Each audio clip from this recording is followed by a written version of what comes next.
fucking... God damn, I had so much to keep track of. I didn't even change the It's all good. title. Yeah. Dude, the amount of streams I start where I don't change my title, I'm usually pretty I good don't about want to it. talk about it. Dude, the amount of streams I start where I Brother, don't my eyes are all grayed out. Oh my god, I'm so sorry. Guys, chat, we're not playing Bulletstorm Full Clip Edition. In fact, we're not? No, Wait, we're not? Dungeons and Dragons. That's crazy. Wow. Okay. Eating lead and baking bread. Now let's radiate. I wish I had the thing sorted out. Dungeons and Dragons, the scuffed. Wait, this one. is kind of a cool effect on me. Isn't it? Yeah, I'm like staticky. I enjoy it. It's okay. People can tell it's you. That's all that matters. Hello, chat. Hello. We are We're here. We are live after I had a lot to do the past few days, but unfortunately, our producer Nate is also in a bit of a bind himself that has to do with Mother Nature and is literally inescapable right now. So we are doing the best we can with what we got. We are going to be doing, this is a normal campaign day. We're continuing the story. It's not going to be very battle map focused. We're going to try and do a little theater of the mind-iness right now. We will be calling out our roles. It's a little scuffed, but you know what? It's kind of relaxing, honestly. Once I got everything put together, we're just gonna vibe. I have a lot of stuff prepared, and it's been a minute, but Nate was gonna get us the layout and everything, and it was gonna be a normal one, but he couldn't find any internet. Like there's no, it is a dead zone right now in the American South over by Georgia and South Carolina and stuff like that. It's very difficult. They said they drove around for an hour and couldn't find any internet. We do have a link up. Otter went ahead and posted it. Nate is taking donations right now because there's repairs, there's food bills. He can't get to work. He can't work, period, because he works for us as well as other online places, and he can't do any work. So if you have, I'm not asking you, you don't have to do anything, obviously, but if you have anything, spare change, $5, something like that, get him a coffee. I'm sure he very much would appreciate that. He's a really hard worker, and he really kicks ass on these streams with the sound effects and the snap zooms to everybody who's talking and RP and making sure that everything runs smoothly so we can focus on the game. Right now I'm running double duty, so if it's a little scuffed, I do apologize. Normally I just focus on the game and the RP with everybody, but I'm gonna have to do a couple of things. So that said, we are going to rely on the players to do a little bit of recap. But before that, it is the 4th of October, and this entire month, the community has been putting together a Shadows over Velda October event. There are all the rules. There's daily challenges and creative challenges and themes and things like that. Please go check out Shadowstober. Near the end, I was gonna do this at the beginning, but near the end, when we're about to wrap up, we're going to pick out some of our favorites. I have a few of the favorites. There's one Phoenix, piece of Phoenix art that I really enjoyed, and a lot of the there's a lot of fan fiction too that I thought was really cool. But thank you guys so much for putting that stuff together and making this community alive and thriving and really enjoying what we put together as storytellers for you. So thank you guys so much. I'm super stoked on that. Another thing that I want to do is, I was gonna put up my camera, but again, we're almost an hour late, so we're gonna try and get into the game as fast as possible. It was my birthday a couple weeks ago. Ooh. And Scylla, they got me a really cool Shadows over Velda inspired birthday gift. They got me a candle, a soy candle, which is way better than wax candles because it's a soy wax hybrid. They last way longer, but it is scented after the Silken Veil. One place in particular where I was heavily, descriptive of how it smells. It's currently, let's see, where's the card? It's a custom smelling candle. It is a custom smelling candle, correct? It is a custom candle from Sugar Bee RPG, which is run by my friend Brooke. I've known her forever. She's a fellow dice maker. What? She's incredible. I also got an Argentum candle, which I'll probably light before we really I'm kick lighting off this bad here. boy right now. Yeah. Let me read out. Sugar Bee custom candles, Sugar Bee RPG. The candle title is The Silken Veil. The character is Lady Zyra, obviously, and the description is confident and mysterious, something that I think describes Lady Zyra fairly well. This is crazy. Well, okay, maybe, yeah. That remains to be seen. The base notes are amber, moss, and pine, so very earthy, natural notes. Middle is rose, jasmine, and sandalwood, and let me tell you, that rose really comes through, and it's gorgeous. It's kind of what I imagine dusk flower smelling like. And then the top is citrus and, you know, greenery like grass and stuff, and then bergamot, which I am also nursing an Underdark themed tea right now. So this is just quite a D&D day. What a D&D day. What a D&D day. A D&D. It is the 100th custom candle they made, which is crazy cool and on the nose of a round number. So fantastic. Thank you so much, Scylla, for this. This is really cool. I'm gonna light this bad boy right now. Champion. They also got me Pog champion. They also got me what I imagine are Kelly themed dice. Yeah. Yeah. Ooh. Okay. Yeah, they're green. I found them at a con. It was at Colossal Con, cool. Texas. Right across from me was a dice booth, and I'm like, you motherfuckers, you put me here on purpose. Yeah, this was intentional. I was like, oh, this was targeted. I bought like 3 sets of dice that weekend, and then I saw that one. I was like, this makes me think of both Alpha and Kelly. So 100%. It's this like speckled, almost like Celtic runic numbers, metal dice. These light green. It's really, really gorgeous. I'll post a picture on the Twitter when we're done with both things. When we are done with the game. Okay, so we are on. I think this is what, episode 18. 18? Yeah, I was gonna say 8, 17, or 18. 20. We're almost to 20. And does anybody want to start off? What were some cool things that you guys enjoyed that happened last time? We had a pretty big fight. Took a little while. It was from a hotel room. A little chaotic. But what did we discover? Any information that we revealed, or? We fought a bunch of people from the walls past? Yes. And they're all zombies and shit? They were all zombies, led by the Banner, one of the Wall's close brothers in arms, from the Wall's days defending the river.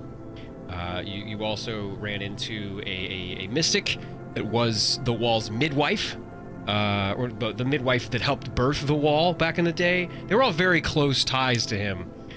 There was essentially the lawman, a police officer of sorts of the river that was there as well, and they were dealt with handedly, in quick fashion. You did. You kicked their asses. There was the remains of that slod that Grizz sold to Zeph sold to the pirates. Kind of was brought back to life, caused a little bit of chaos, dealt with a few guys themselves. And there was a lot of really somber moments, I think, especially afterwards when D.W. Elliott was taken out. He was knocked unconscious by a rogue fireball from the midwife. Dealt a lot of damage in after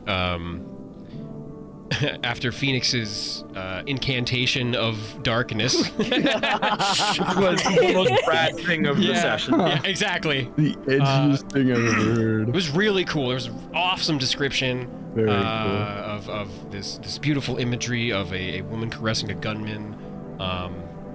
It's fantastic. And in the end, he just cast darkness. But still super cool. Definitely helped out a lot in that fight.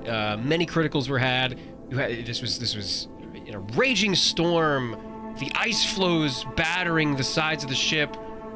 For a time, it looked like you guys were going to just careen into the Blackstone Cliffs of the North Sea of Lothlorien, here in the northeast of the country. But after Phoenix took some time, studied D.W. Elliott's movements in the storm, and as the storm began to subside, he was able to right the ship, slow it down in such a way the sails were ragged enough that you didn't crash with force into the side, but you did beach the ship on these sheer cliffs on the side. You know what? Big ups to DW. D.W. Elliott crushed it. Navigating the ship half in darkness. Like having to peek out of the darkness every Big up the man, DW. turn to see where he is, and then actually And it was a pretty high ship. DC too that he managed to get that. So you guys all rolled pretty well. Everybody on the protagonist side rolled really well. So proud of you guys. We got a ton of crits that session too. You That did. was fucking nuts. It was divinely inspired too, because Zeph, you want to talk about what happened to your weapon? Yeah, as I was unsheathing it, the leather that apparently has a weighted kind of how did you describe it at the end of the whip now? It's like a chain. Connected by some chain? Yeah, there's a little bit of chain there, so it has a little bit more weight, cracks a little more damage, and you do deal additional damage now with it, because it's a whip. Whips don't do a whole lot of damage in 5e, so we decided to give you a little bit of a narrative and mechanical buff after that sick crit that you had back when you guys first set sail. And I think I got 4 more crits in that battle alone last time that we played. Yeah, you've grown. And with everyone, it was just the leather was cracking and peeking some more metal beneath it. So the storm, I guess, was the presence had a presence of Lolth above us. The shadows over Velda came in and they wisped your. They began to peel the leather from your whip. As you guys grow stronger. We finally got the title drop of the campaign. Yeah, the title drop that happened last time. And that is something. We finished the prologue. Yeah, the world map unlocked. The fast travel. So that is something you guys notice as the sun began to come through the clouds after the storm subsided. You still do see these tendril-like wisps of shroud, shadow in the sky, almost like this evil or oppressive aurora borealis that's washing over the northern side of the continent, stemming from what is clear, Ivbranka. You guys have run this the Nebuchadnezzar. You run this trade ship against the side of the cliffs. It's pretty sheer. It is about 120 feet to the bluff that is beginning to have you see some overgrown grasses and the wind beginning to sweep both Penelope and Lester, who meet you at the bluff. Zyra and the children below begin to peek themselves from the door to the hold of the ship. Everybody is starting to creep out, realizing that it is indeed safe to show their face after the rain has subsided, and in its place a steady fall of light snow. You hear the slushing of ice against the Blackstone, along with the creaking and moaning of the ship as it rubs itself against the rock, and Penelope and Lester fade from sight as you guys look up on the bluff. What are you gonna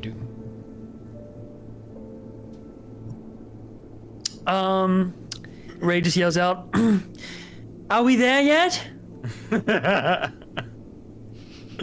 Start tying the whip back around. What do you want me to tell you? Some sort of visual description maybe would be helpful. I don't think that we sailed to our destination in a few short hours. You know, we the have mountain. found. Yes, there's a mountain, and it's covered in palm trees. We found ourselves in a strange tropical environment.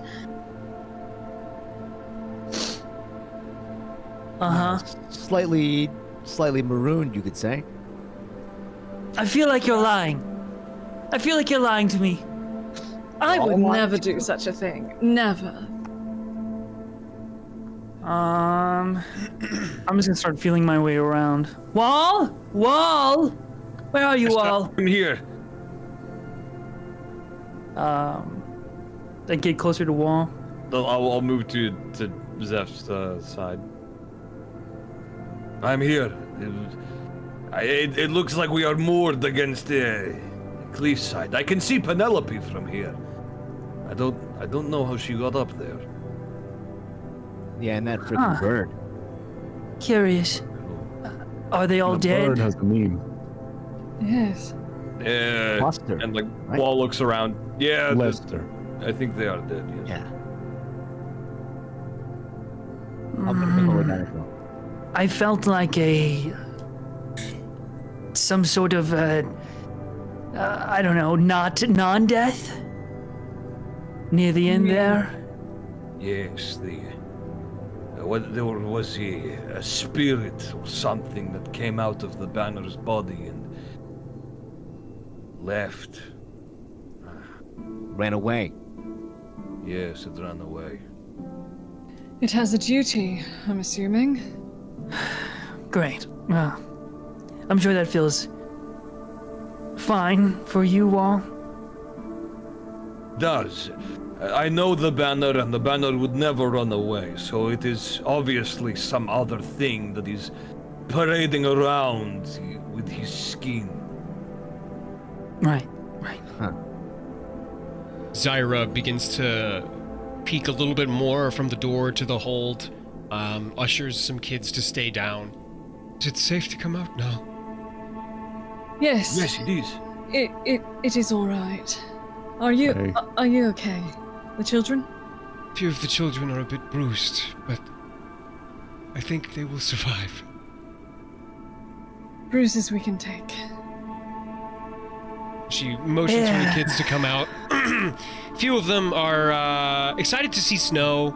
The innocence of youth. The gravity of the situation is lost on them. This is a field trip still. A few of them are still kind of gallivanting around. The only one who seems to be a little bit shaken, or one of the few that seem to be shaken, are Tybalt and his little pirate crew that he has assembled. He starts, talking them down, telling them it's going to be okay, saying he's going to take care of it, and becoming a little bit of a leader in his own right as he looks on at the people that he truly looks up to. Zyra looks to you guys and says, "This is quite a face. I will look for an alternate route. I don't think we can climb this sheer cliff ourselves. Well, No. at least the children can't. I don't suppose we couldn't just push the boat back into the water. There is a little structural damage that I fear if we release our mooring from this rock, we may sink into the semi-frozen water." Of course. Probably had to fix it first. Do we want to go anywhere? Well, she looks around, she looks out at the ocean, How was it that bad? and we are near Darodaf. We haven't quite gotten where we need to go, but if we can get the ship repaired, we might be able to send it down the river and then get to the castle from there. Or we can go by foot. Then scrap the boat? We're going to have to scrap the boat. We cannot be that attached to it. No. Oh no, your money. Get over it. There are more important things. Well, if we walk through the forest or whatever, all the kids are gonna have to walk too, huh? We may sure have that you to. have Few of us the are boat capable of and then- carrying them. Yes. Zyra, It's been quite a. Go ahead. I was just gonna ask you, the DM. It's been quite a while since we have long rested, right? Yes. Yeah. We are kind of breaking into like a new day without sleeping. Correct. Oh wait. A short rest will do me fine. Don't worry, guys.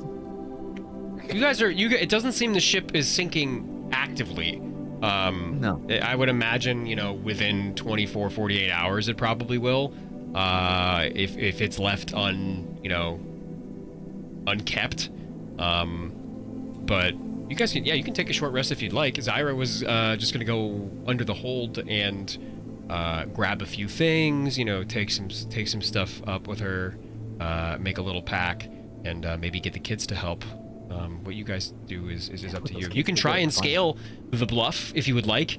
It looks fairly slippery. It's almost the Blackstone, which is like the bedrock of this continent, is almost like a marble.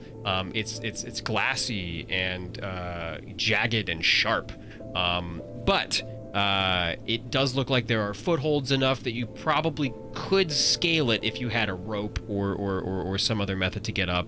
Doing it by hand would be rather treacherous.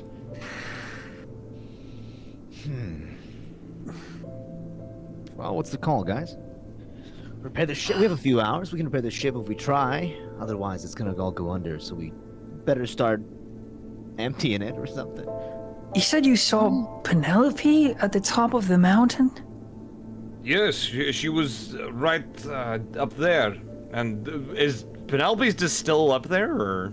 Penelope's left your vision. Penelope and Lester have both left the vision. It's a pretty sheer cliff, so even if they went 50 feet back, you wouldn't really be able to see them. So they could be near. They're not there anymore, but they were up there. So surely there is some way that we can go up the cliffside if a horse can do it. What? I thought that was pretty true. Sunder, you see coming right from the bluff, flying maybe 2 or 3 feet off of the ground, but as soon as it breaches the side of the bluff, it's about 120 feet in the air, making lazy circles, spiraling slowly down. Is Lester. And then, after about a minute of looking around, a few squawks, perches himself on your shoulder and kind of nuzzles up against you. Huh. Your old friend back once more. Say, Sunder, could you talk bird?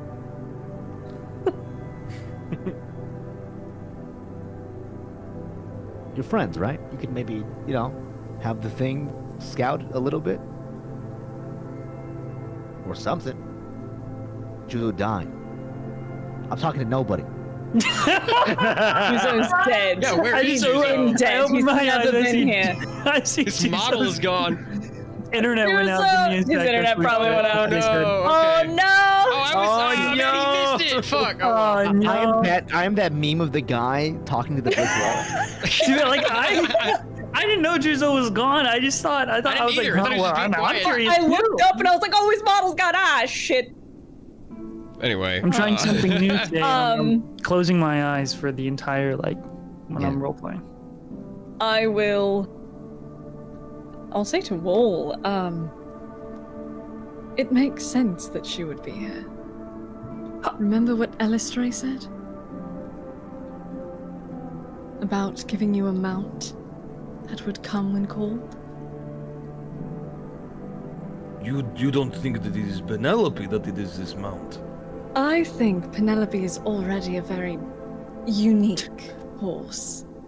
So, it is my theory that it would be easier for Elistray to perhaps influence Penelope versus, I don't know, getting a fresh ride for you. Is that how she's trying to buy your faith? A special horse? And how is your god buying your faith, Zephyriel? That is My God doesn't need to buy my faith. Oh, You yeah? forget that I am a champion of the church. First and foremost. I do not think nobody is buying anything. There is no store here. And no gold. Thanks to this ship being wrecked. Where is DW? God damn it, fucking Scott. What a way to You know you're playing. Cut it off. Oh, man. Fucking Luigi's. Why did that play? Oh, incredible. The sound when Sunder opens his eyes. Sunder's been quiet this whole time, and that's the first noise they make. It's just It's like super fucking crunch. it's like Lilo and Stitch when Stitch touches the record player and opens his mouth, bro. It's Oh my that, but God. it's Juzo. You asked where so DW is. DW was stabilized. He is not currently conscious, but he is medically stabilized up on the poop deck with the next to the wheel. To the poop deck. Poop deck. They're adults. What the fuck? We are, but we're playing Right, D&D. anyway, hi, I'm back. Sorry about that. Welcome back. You're good, buddy. Weather's a So, little funky here. What was the last thing you heard? All I heard was Leju say something about the bird, and that was it. Yeah. Okay, that's he cool. asked. Like, you can talk, and it just cuts. I'm like, Yeah. what? He asked if I you can could talk to what? I was asking if you could talk to the bird, you know? Like have it scout for you or something? I mean, I could attempt it. I'm not exactly, like, as close to Lester as Kelly was. I mean, I can give it a shot. And Sunder will whistle for Lester to make his way towards the group. Yeah, he does. What He alights himself on your shoulder after ruffling his feathers a little bit to get some of the snow off. He tilts his head at you, opens his mouth, no sound comes out, closes his beak, tilts his head the other way, and then nuzzles your neck. It's good to see you too, pal. Is it possible for you to scout out the area and see what's around? You hear a small chuff from Lester. He ruffles his feathers once more, looks at you, and every time you look Lester in his deep red eyes, you feel a response. You may not hear anything in your head, but there's a stillness to how his body is being held that speaks in the affirmative. And he drops down to the deck of the ship and then and hovers a little bit for a second, moves his head towards the bluff, the top of it, squawks, and then flies towards it. And then, puts his claws on the side of the Blackstone and just kind of looks down at you guys.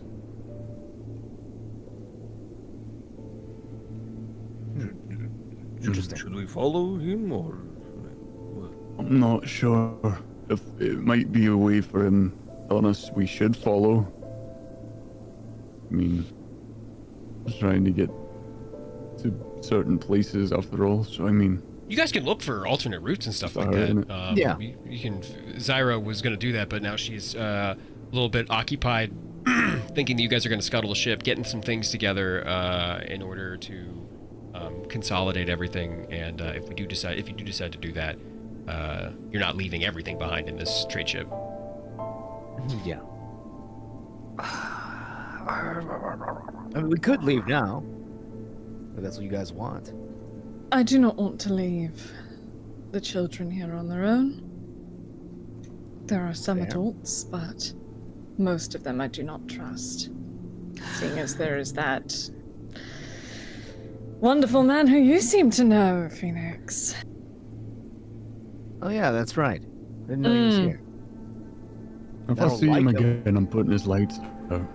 I will don't not like him. stop you. I give you full permission to do so. We're not friends. He's just a freeloader.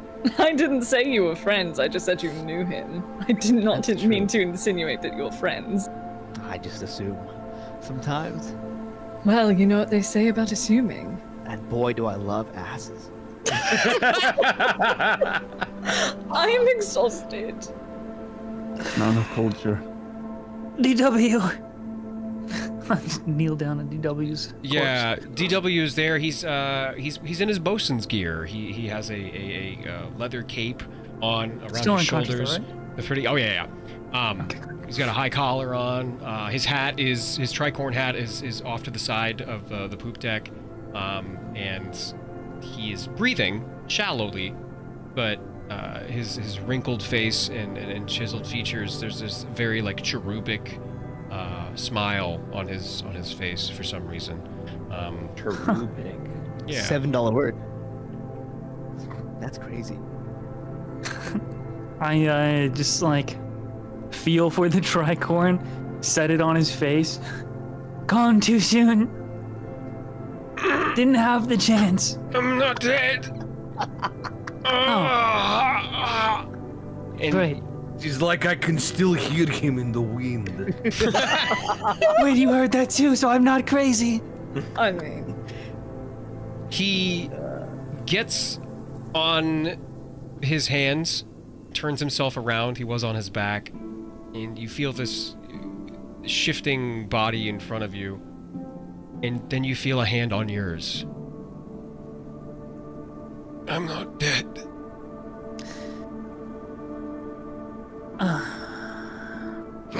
All right. That was like the most look a little disappointed worried. sigh. gosh, ever. damn it. You don't sound that pleased. I thought he was your follower.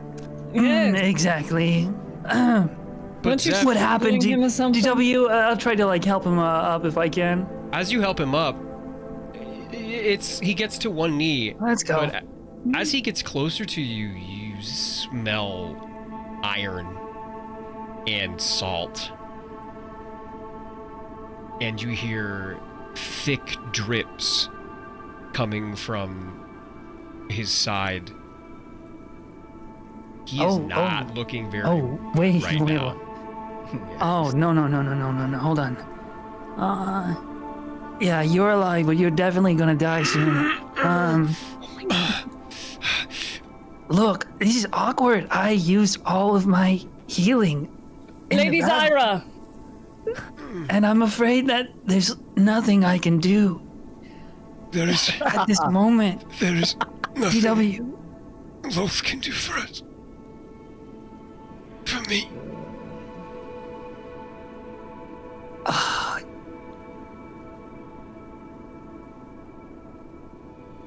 What would you want from Loth? Preferably to be able to climb that bluff behind us.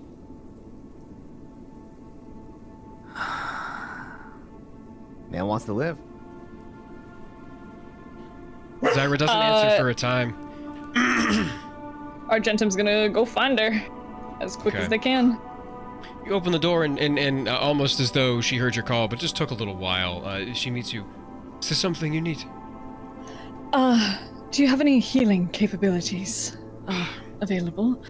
I am exhausted, but I found this. And she reaches into her habit and pulls out a small red vial. Not even bulbed, it's just a little tiny flask. But it looks like a health potion that might be able to get him back on his feet. Do you mind? Of course, Helmsman is in need. that's something we may need moving forward. Thank you, Tybalt, darling. put that down! No, you don't know what it is! She goes back down Got the this stairs. handled. Argentum will take the vial and rush back up to DW and just, without giving a shit what anyone else is doing, is just gonna uncork it and pop it in his mouth, is not giving a shit.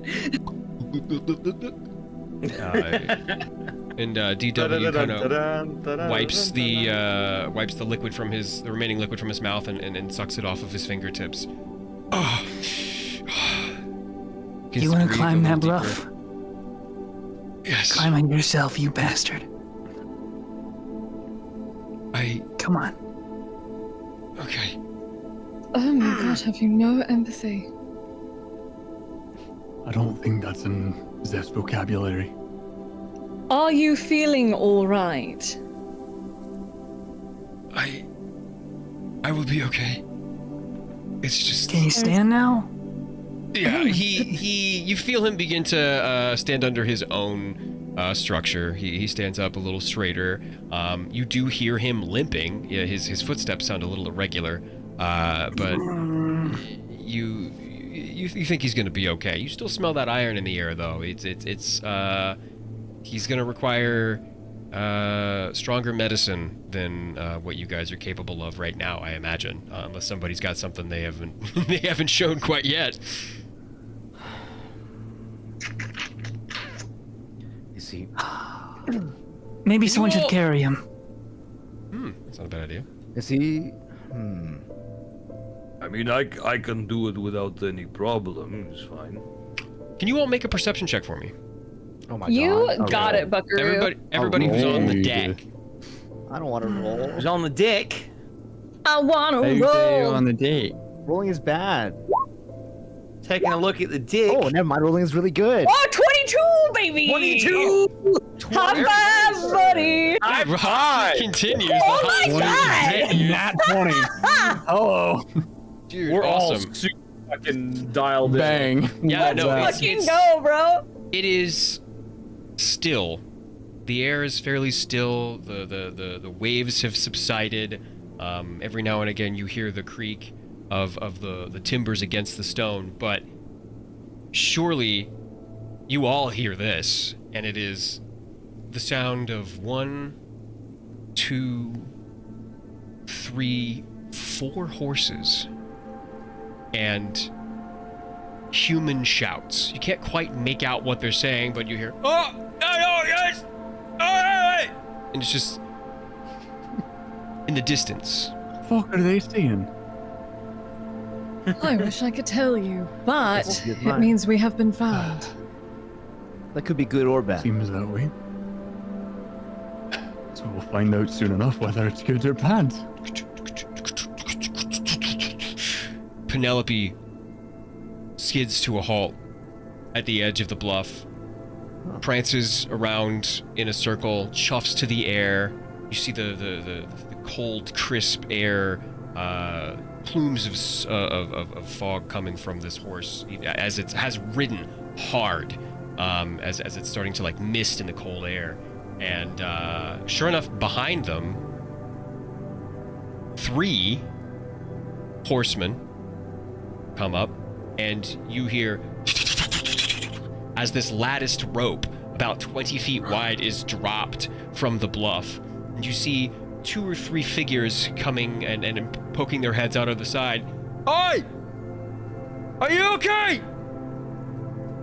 We could definitely use some help. They reach behind them and kind of wave more people onward. Stay safe! Who's there? My name is Argentum Rillis. I'm here with my party. You see a nod. Who are you? We're the Riders of Koth! We can help as long as we're able with as many men as we can spare, but we can't stay from Darodel for too long! We have children. Can you help? You don't hear anything. They turn back, talk amongst themselves. Oh, they left, but you said they turned back. How many children are aboard? How many children are there, DM? A good handful. It's a first grade class of kids, so like between 15 and 20. Jesus Christ. Fuck. Around 20? Silence again as they turn back and discuss with each other. You don't hear anything, but you do see them grab stakes as they begin to stake in the netting on either side of the bluff, and they tie the rope ends to some horses in order to keep it secure.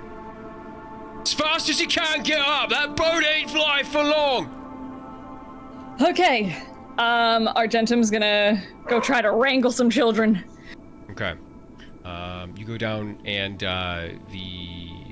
you down the stairs from the deck of the ship. One staircase, two staircase, and then by the time you get to the last stair of the last staircase, you're in about a foot of water. The ship is slowly beginning to take on water. A few of the children are a little wet, getting around, grabbing various things. Some of them have candlesticks. Honestly, like things that are superfluous but pretty, that don't really matter. Zyra is trying to wrangle them together in order to get them. Her eyes meet yours from across the corridor of the first hold. Okay, my adventuring party, my crew. There are some riders here to take us up the top of the mountain, so if you would follow me to the poop deck, yes, very funny, let us make our way aboard up top, and we can get to safety and warm and perhaps finally find that time for story time, yes? Zyra looks at you. Listen to Argentum, yes? Make an animal handling check with advantage. You got it, buddy! Animal handling is crazy. Animal handling. Advantage and Advantage. animal handling. Advantage. Advantage. Nat 20, Nat 20. baby! Let's fucking go! Damn. I know how to handle these kids. A head pops Roll out from 20 one of the laxatives. corridor sides. Get again. It is being thrust into a helmet that is 6 sizes too big for it. But he pulls back the visor, and it's Tybalt. Tybalt says, "Yes, men, onward!" And 3 or 4 of the kids start to follow, and then as everybody is realizing, oh, everybody's going this way, a couple of the kids grab some other stuff. There's a couple have a few handfuls of Grey Tart as they're eating, and some other, random sundries. As Zyra breathes a heavy sigh of relief. These children walk up the stairs past you guys with their hands full of booty, and they get onto the deck themselves. And behind Zyra falls out from the very rear of the ship, Slick, fully clothed, but wondering, Ah. the hell is all this water for? What's been going on? I've been trying to take a nap. Oh, I'm so sorry. You're going to wait in the back of the line, if you don't mind. You don't? Thank you. I'm so glad to Hold hear on. it. Everyone else, single file up to the poop deck. Please, my party will escort you off the ship. Thank you very much for your understanding, Slick. Slick kind of squints at you and brushes the shock of his blonde hair behind his ear, and then tries to slam the door, but there's water on the ground and really can't get it a satisfying slam. He just kind of pulls it shut, understandably. But yeah, you got everybody. Zyra kind of smiles at you, nods, sighs heavily, and trudges through the water in your direction that gets more and more shallow as she gets towards the stairs. Gonna take a last pass to make sure that we're not missing anybody. Slick can do whatever he wants. And making sure. And then they'll make their way up. Make an once they- investigation check. You got it, buddy.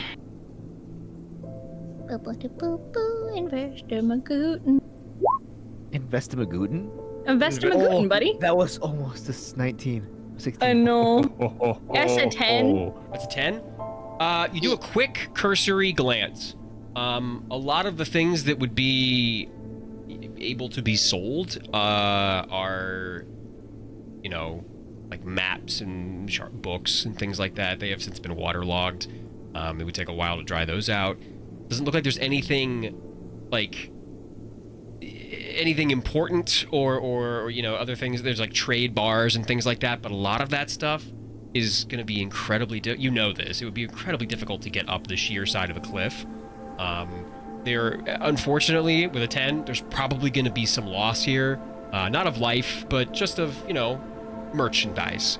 The casks of ale, things like that. But it doesn't look like there's anything or anyone extraneous besides Kelly Ryder, who is still out on a bed in the captain's chambers. The ship is angled in such a way as it is beginning to take on water very slowly, that the captain's quarters has not been touched by water quite yet, but Kelly is indeed still in repose on this bed. Okay, knowing that is a thing, Argentum's going to rush up the stairs and just call out to Sunder and the wall. Just, Sunder, wall, we need to get Kelly. Oh. Someone needs to carry his body. I cannot do it. I will do it. I will carry him. Oh, what about DW? Who's gonna carry DW up the bluff? I imagine Wall could carry 2 people, but... Oh, perfect. I Never mind. I can handle Kelly. Well, if you want to grab DW. Okay. You guys do so. Wall gets into the captain's quarters and cradles Kelly. How do you carry him? Over the shoulder, out, or Oh wait, no, I'm carrying DW. Oh, DW. Right. Okay, so and Sunder's got Kelly. okay. Sunder, you go into the captain's quarters and see your old friend. The hole through his chest that is covered up by clothing and blankets. As you pull the blankets off, you're reminded of his grim, quick, unceremonious demise. But this is you've had to carry him out of situations before. Maybe nothing that's killed him, but and you do so. You put him over your shoulder, and with a heavy heart, you take the body of Kelly Ryder to the dock. And as you pass people, it doesn't seem like the children have seen this yet. So some of them gasp, some of them look afraid or nervous. One of them begins to cry, who is swiftly, reassured by Lady Zyra. But the Riders of Koth up at the top kind of usher you guys to get up as fast as possible onto this netting that they have deployed over the side of the bluff. Who goes first? Me. I'll go first. Okay. Be my guest. All right, I will have you make an athletics or acrobatics check, whichever one is better for you. Sure. 21. 21? Yeah, this is 21. This is designed to be climbed by children. This is designed by it's a ladder that is several ladders wide. It's hard to screw this up. So yeah, you get to the top of it, and as you reach the bluff, you are hit by a gust of wind that is stronger than you were anticipating. Doesn't knock you off your feet or anything, but it's this crisp, chill wind, full of refuse of leaves, nature, loamy dirt, grass, but you hear very far in the distance what sounds like thunder, but it sounds a little more organic than that, but you can't quite see what it is, but that's what your senses pick up.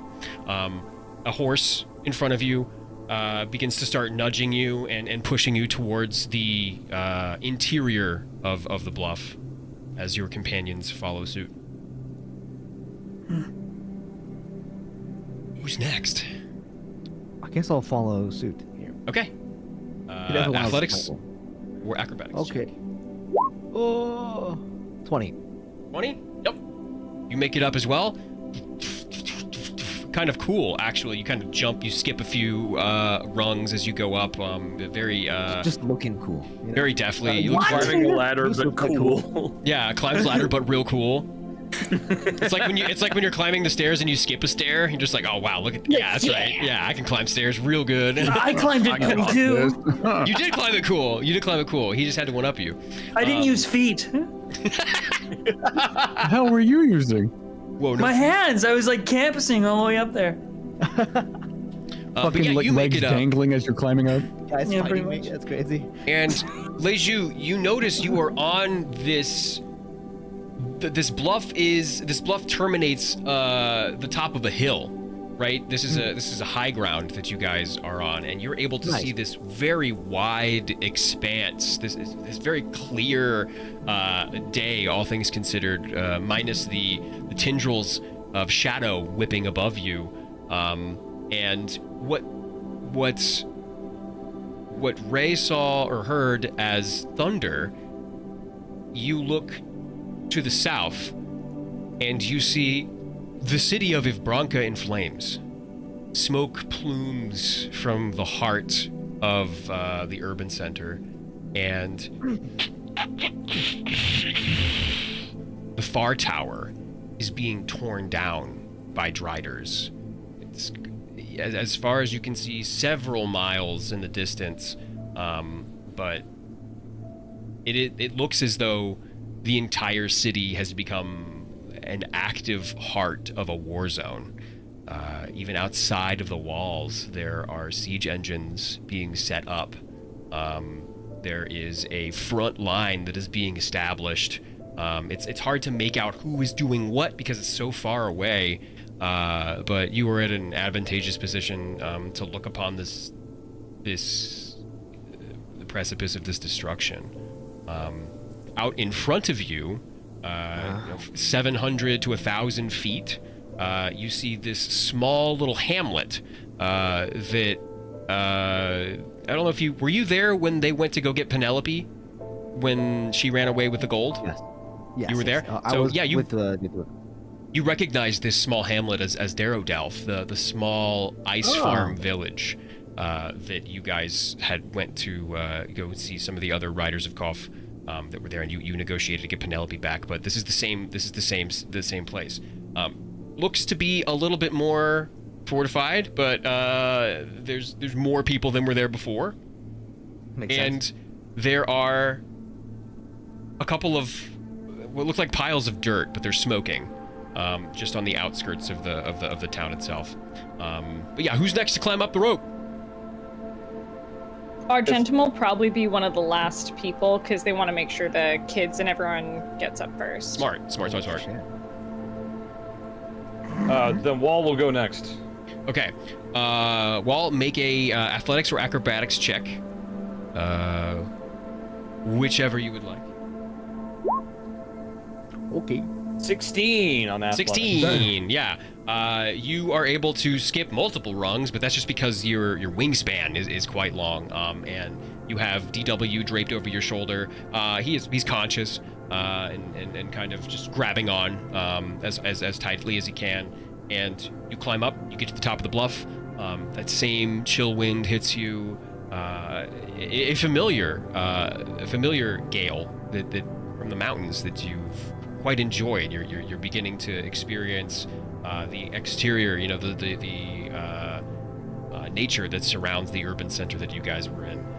It's very nice at first, but then you notice the destruction to the south, and you also notice Penelope, who rubs right against you as you get up, as you were putting Elliot down, nuzzles their muzzle towards you, begins to rub themselves and stand at attention next to you, and clops their hooves into the dirt in front of them. If a horse could smile, they are. If a horse could smile, I give Penelope a little rub on the nose. Yeah. Thank you for your service, Penelope. She responds with a chuff, and her eye on the right side meets yours, and there's a knowing nod there. Who's next? The horse smart as fuck. The horse is the one climbing. Nah, I can go. Okay. You know the drill. You prep yourself on the bow of the ship, ready to jump towards the latticed webbing. 20. Okay. Expertly. Okay. You get up to the top, you skip a couple of rungs, go from side to side. You amble on up this rope, and it takes you, the better part of 10 seconds to get up those 100 feet.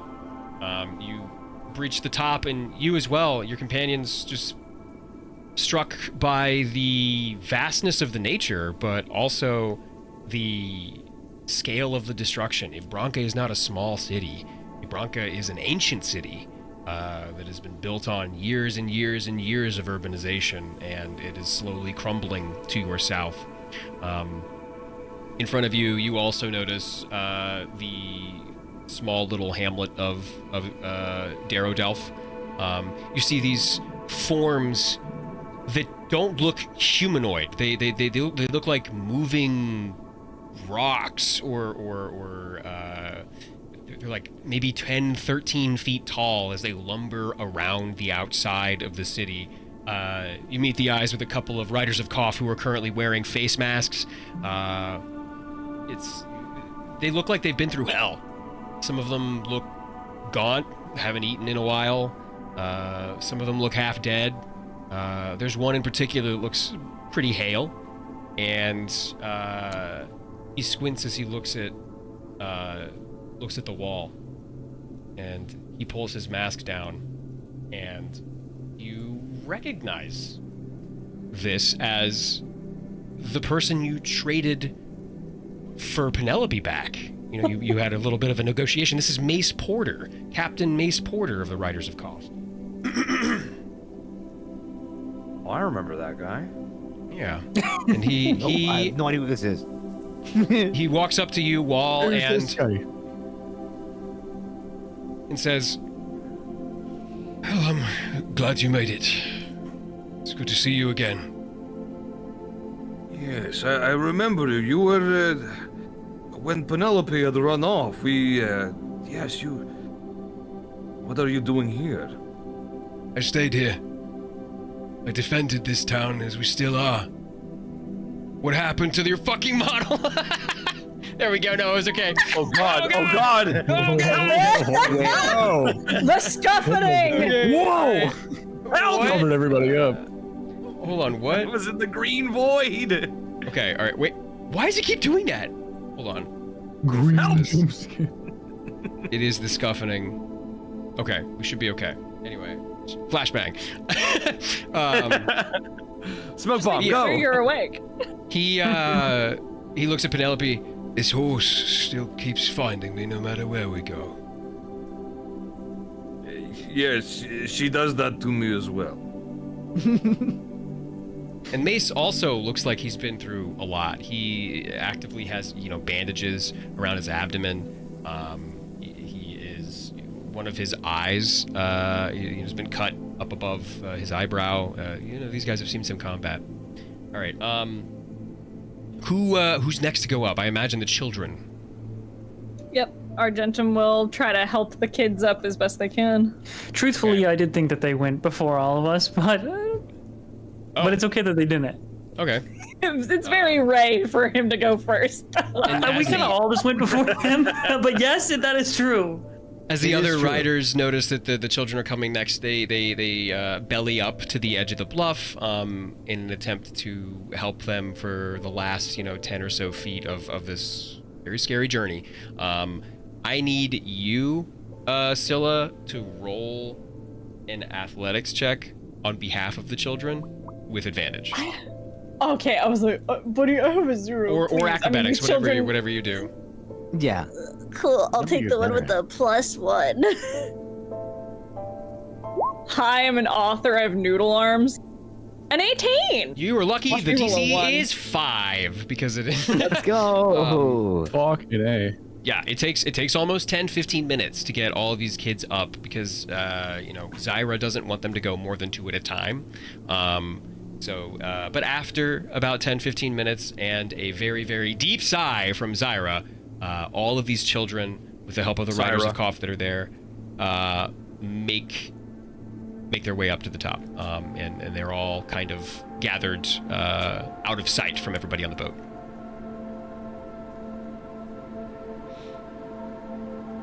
So everyone's up. Yep, everyone's up. Everyone. I'll check in on He's up. DW again. Did that check just include me going? That up with the included kid, you, I'm yeah, assuming? yeah, you as All right, well. cool. I'll check in on DW again now that we're all up. Okay. He is holding his side as one of the riders is currently inspecting his wound. Triage, making sure that the journey is survivable. 1,000 feet.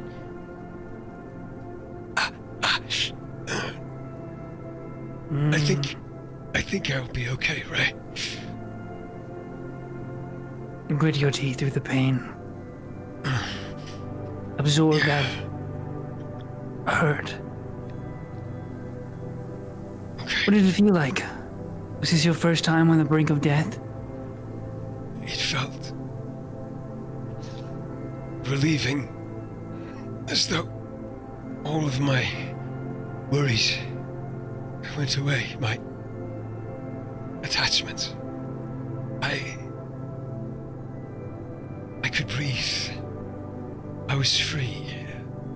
And he looks at you. You feel it as he grabs your hand.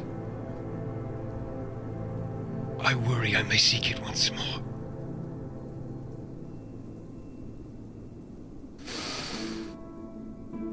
I get it.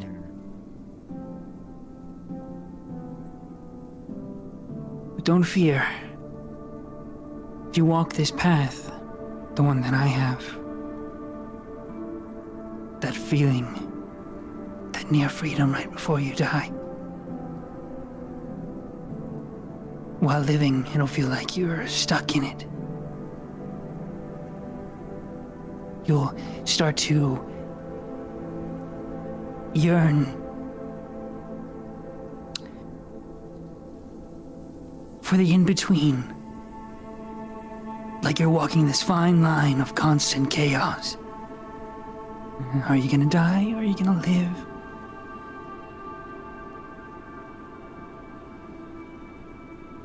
Is that how you live?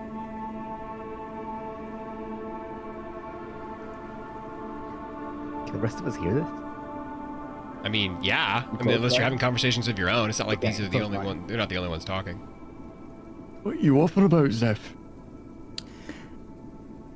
Just educating my pupil. Doesn't sound healthy. Is that how you live? Sounds like a load of nonsense. The writer Not speaks. at Of your own teachings. The writer who is triaging DW speaks to his mask and says, "He needs medical attention." Right. How urgently? We'll make it to the village. After that, I'm not sure. And he grabs DW's hand. Sorry. He mounts his horse. Oh, like he's Must make taking haste to the- Darodelf. No. He's not taking. I mean, if you gotcha. want to put him on the horse, yeah, he can. No, sorry, I just misheard.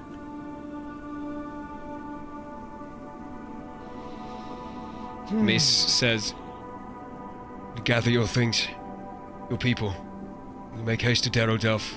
So we can get you food, fire, and hopefully more information."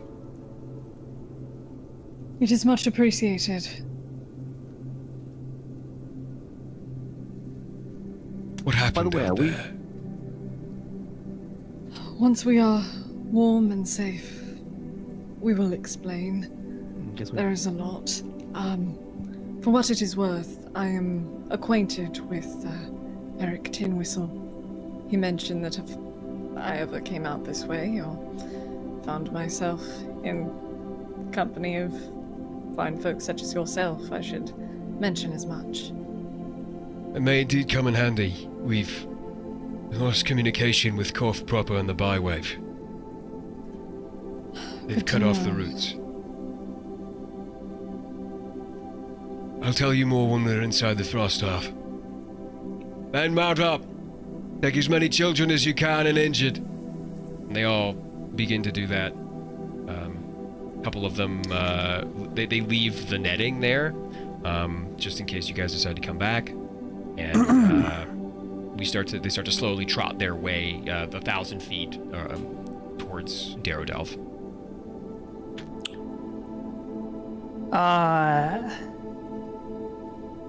As we like followed with them, Sure. or as we were about to start following. Anyways, the point is, DW, when you were dying, you sought help from Lolth. Don't seek Lolth's help. Seek her reward. Don't seek death. Let it earn you. Got it? I feel like I've earned a long sleep.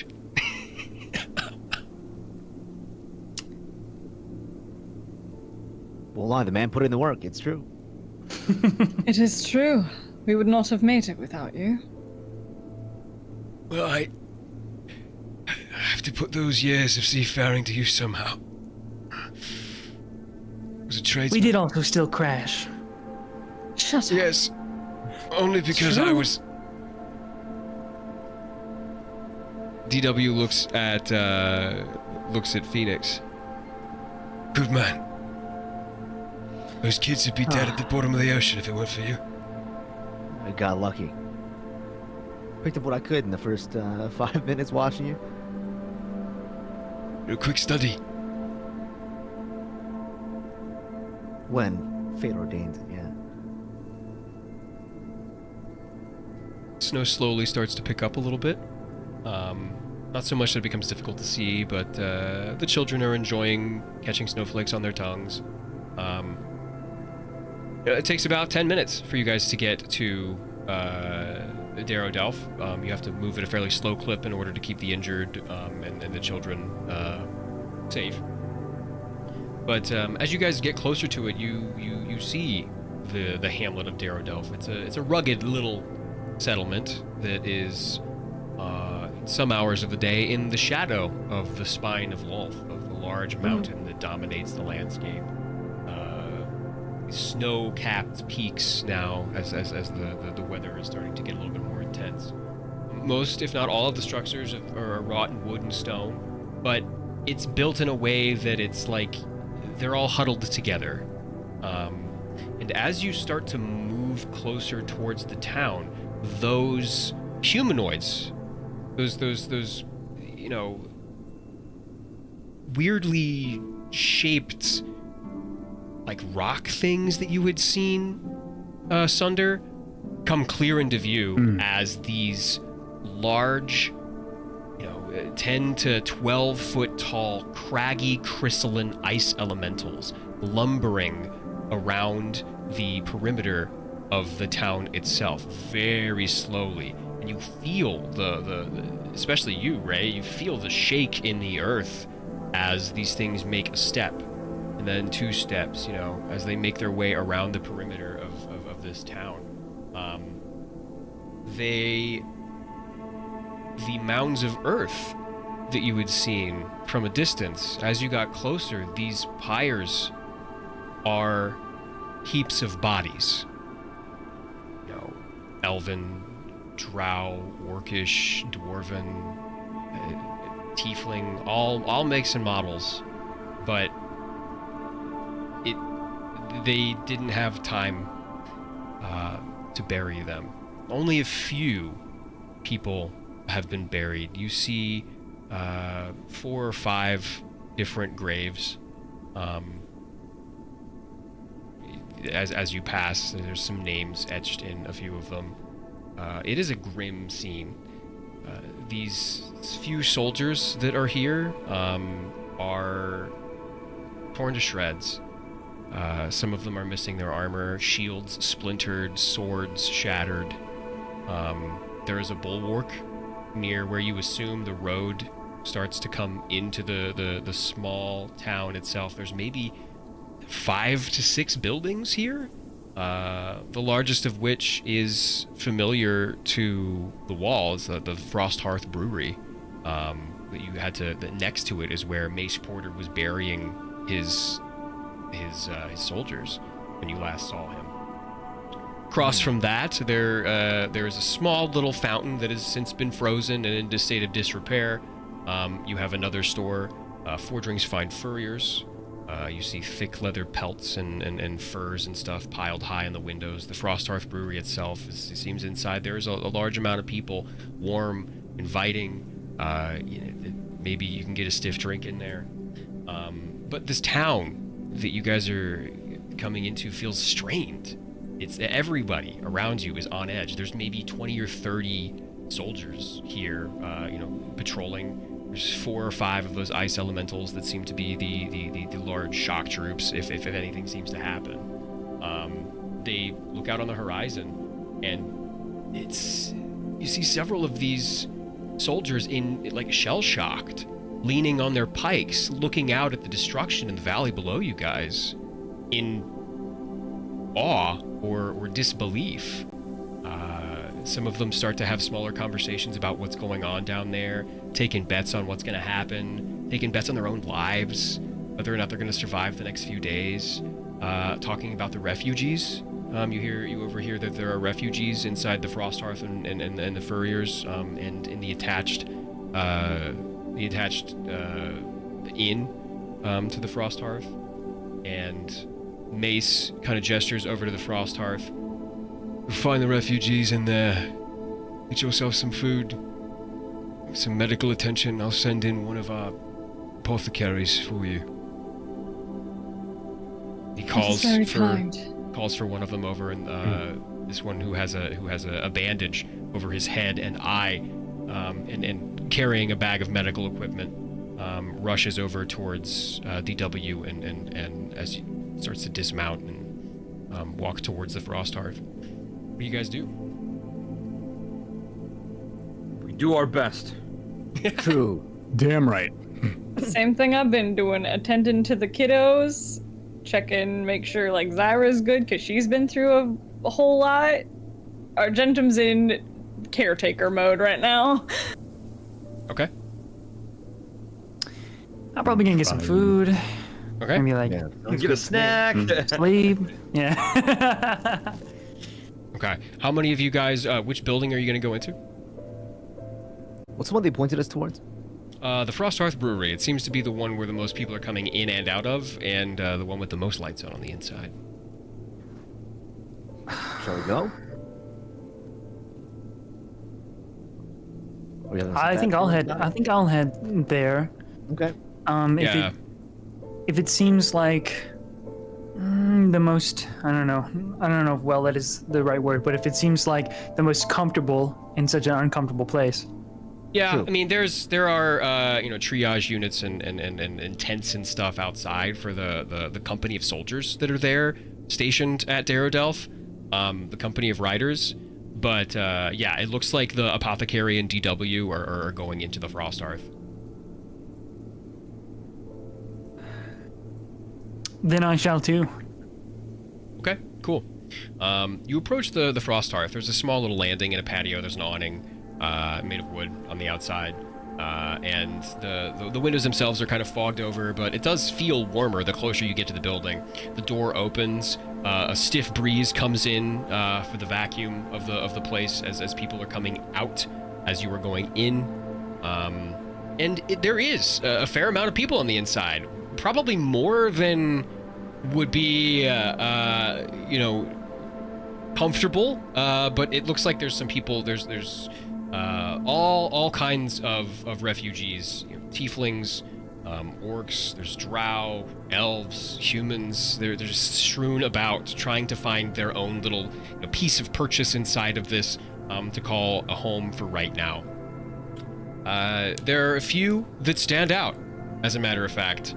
How many of you guys are actually going in? I'll If go it in. seems like the place to be, Yep, I'll go in. whatever seems safest for the littles. Okay. I don't Yeah. think we fit all the I gotta kids in make there, sure but- that Kelly is in a decently dry spot. Yeah. There's they've cleared off the bar itself, and you're able to lay Kelly up upon the bar. As Lester starts to he's starting to realize, oh, this is the body of my previous owner. He hops up onto the bar and curls himself up in the crook of his armpit of Kelly's armpit, and kind of lays there and stares at Kelly's face. There is no life there. His chest is motionless. His skin is pale. There's a hole in his chest. He looks very much deceased, but Lester, it doesn't seem like he wants to believe that. As y'all are walking in, there is just fairly quiet, because one person is dominating the one person seems to have the talking stick, and it's a tall human who is in a long, weathered, almost duster-like jacket that shrouds his wiry frame.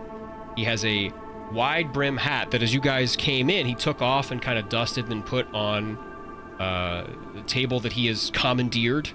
There are, books, charts. There's a small pile of gemstones,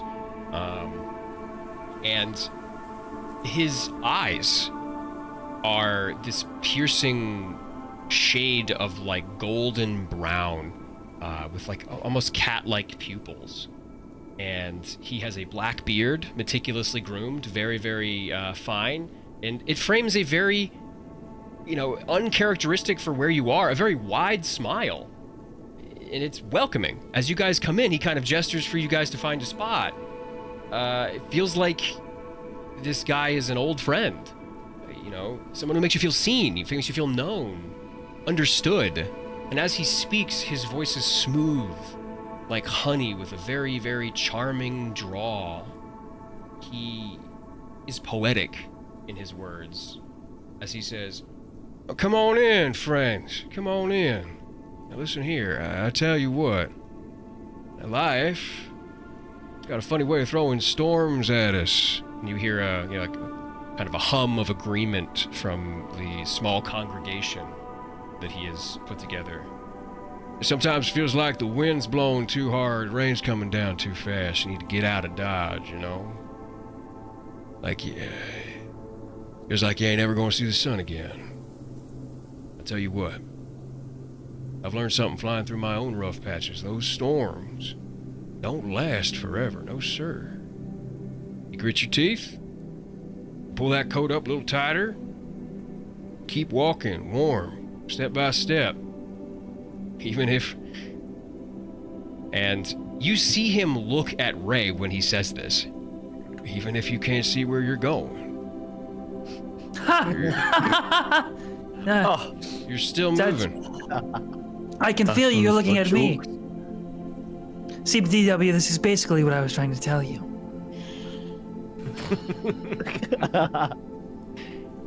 Just like my friend there. Just like my friend there. The ones who make it ain't the ones who never get knocked down. It's the ones who keep standing up over and over again, no matter how many times you hit the dirt. It's when the odds look high and the road looks long.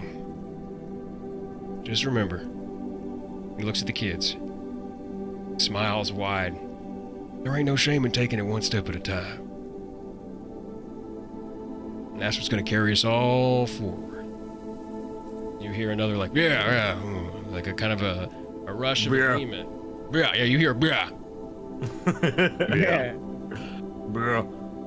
Now, and almost the entire time he is waxing poetic, he's looking at Ray. "I reckon you've heard stories about the old ways. Dark times when folks followed a god who just didn't have their best interests at heart. A whole lot of pain back then. Yeah. A whole lot of wrong done in that name. But times change. So do we. You have something to say, friend? Awfully vocal." Who are you talking to? You feel his eyes through your mask. You, Ray.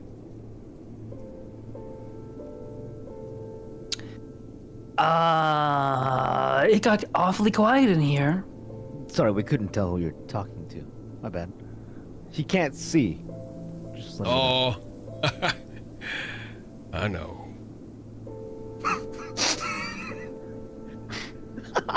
Won't Give you? it away. Fascinating creature.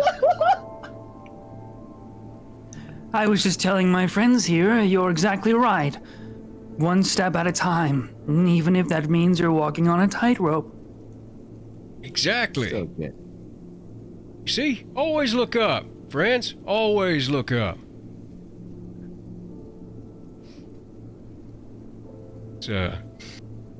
We aren't interrupting something, are we? Not at all. And then a small murmur begins to peel through the room as everybody is no longer infatuated with his speech. No longer. He kind of grabs his hat, puts it back on, and walks through the crowd over to y'all. Now, where did you find folks come from? Hey, cool sermon. Thank you. We crashed our boat here. Crashed your boat here. Just off Yep. the, back over yonder. He points exactly where your boat is. Yep. It's probably sunk by now. I'll be honest, or half sunk. Would Puts not a hand. have He that. puts a hand on Ray's shoulder. Why don't you come over here? I got a table with just as many seats as y'all have. Stay a while. Interesting. That's Warm convenient. up. I hope you also have food Plenty and of drinks. We have Folks- just fled from Yvronka.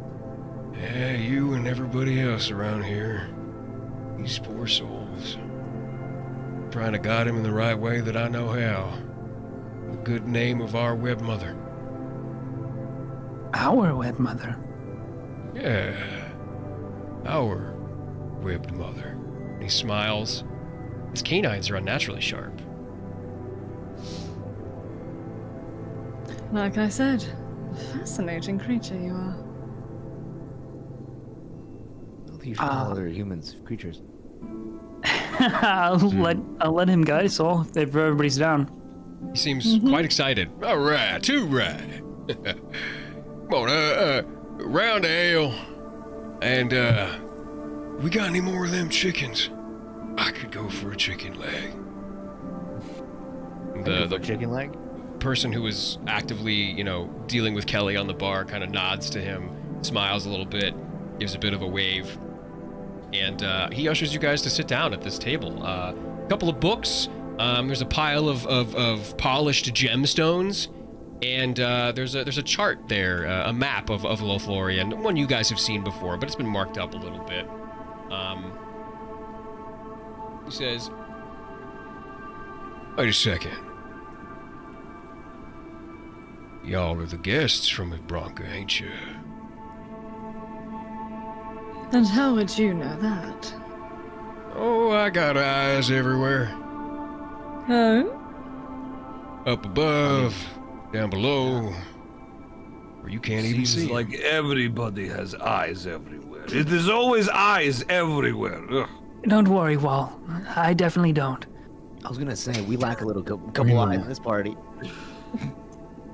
Only I can make the jokes, Phoenix. What? It's insensitive if you fair. do. You can't give me the pass? That's very nice. The team eyes for your pass. business. How long you all been at sea? A time. Probably a few hours. Who are you?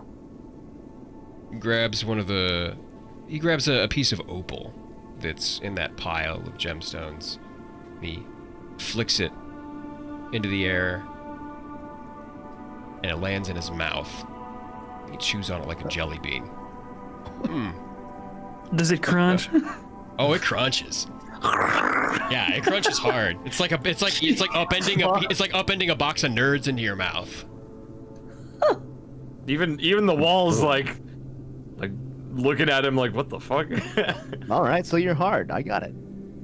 You are impressive.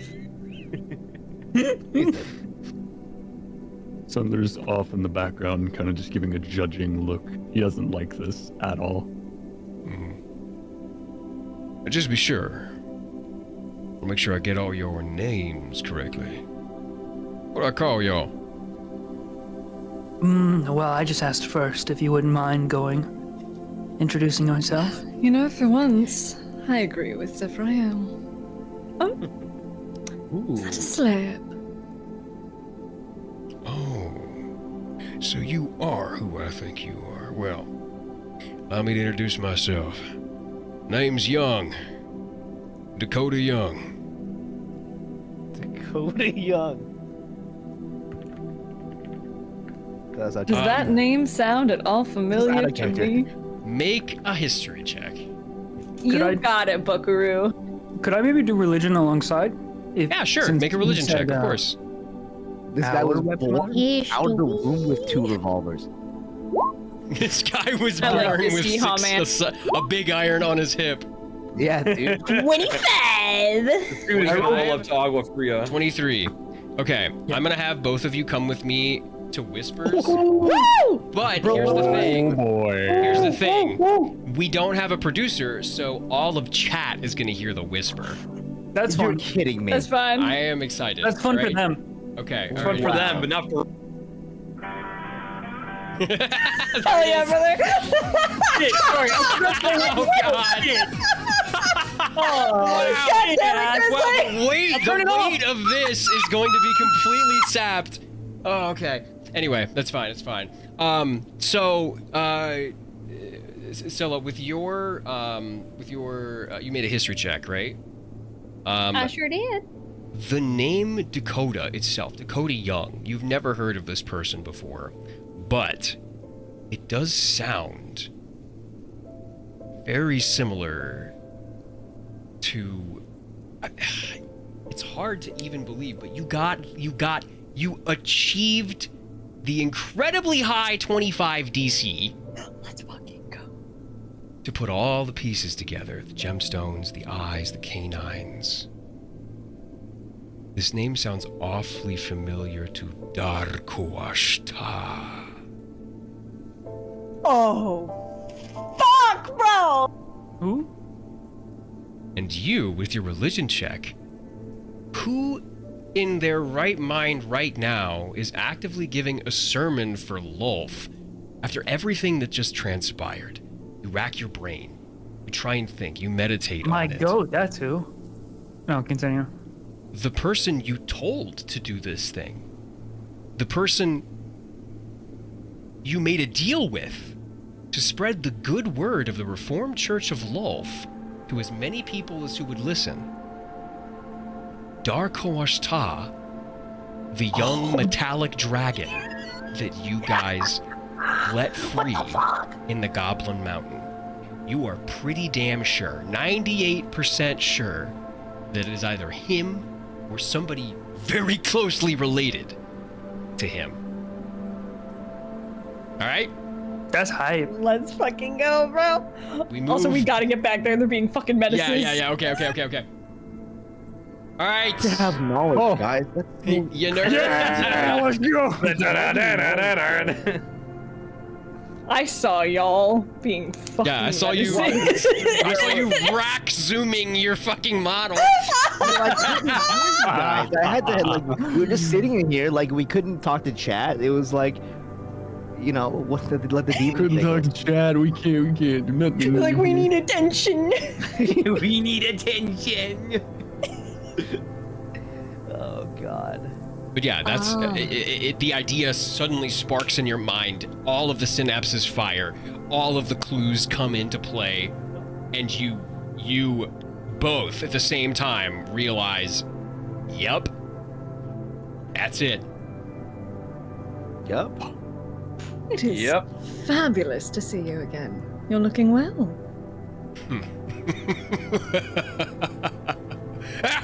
He smacks the table. The gems kind of fly up a little bit. Scares a couple of the kids.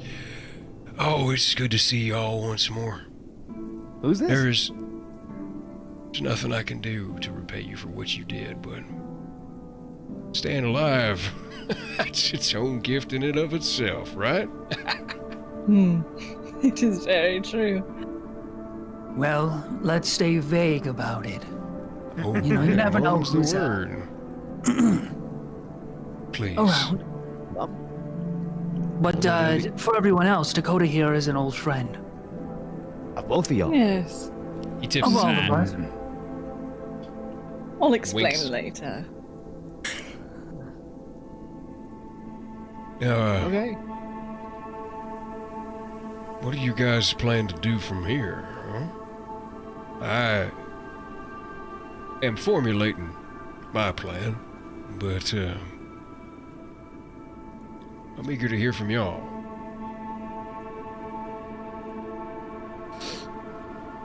We I will was hoping to sleep after some chicken, maybe. I'm sure Get you some and your rest. companions look awfully tired. And I'll be honest, after that, I had no plan. Our plan, Dakota, was to head up north. We have people to find, research to do, and a tournament to find our way to. Oh, yeah. I heard rumblings about that through our little, our Green Friends information train. How are they, by the way? Last you saw them. Oh, they're finer than frog hair. Doing all right, rebuilding, putting things back together. And, Good. they had said they don't need my help. Yeah, the chicken's fine. It's fantastic. and sure enough, a young woman comes over and distributes ale, but it's in like different cups for every person because it seems like they've run out of some sort of uniformity here in the chaos. And the chicken is a little burnt, but it's food and it is alcohol to numb the woes.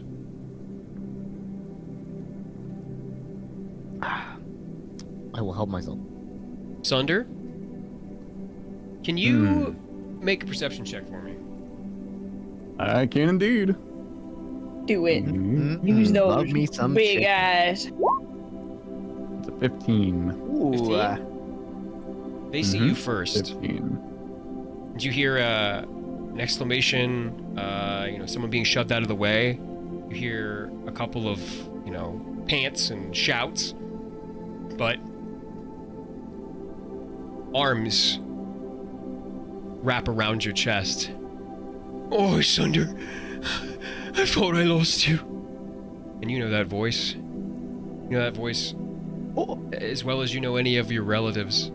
Oh, Farmer Loman he lived. made his way all the way to Darrow-Delph. Holy shit, he lived. And as you turn to look at him, Farmer Loman has lost one of his legs. There is a tourniquet right above his knee. His face is fine, except for, bruises and maybe a cut or two, but in the trauma of getting out of Ivbranca, he has lost one of his legs. I'm so sorry I had to leave you. Had I known any of this was going to happen, I would have found you. Maybe we could have gotten more people out. I tried. He starts to cry on your shoulder. Oh, it's okay, Loman. You did your best.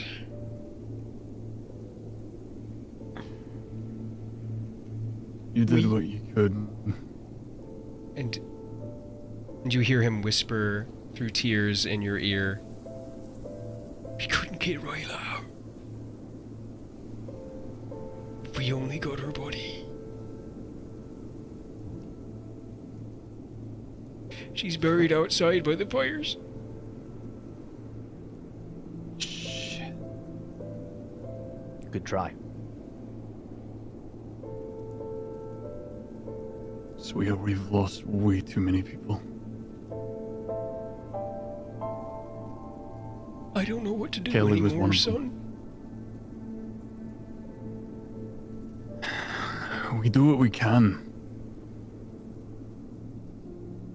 We have to move on. I know they would have wanted that. They would have wanted us to survive and do what we can. Not dwell on things that have already taken place. I saw... We've done all that we could. Is Kelly going to be okay? I saw he looks a little out of sorts on the bar. He's a little more than out of sorts, Loman.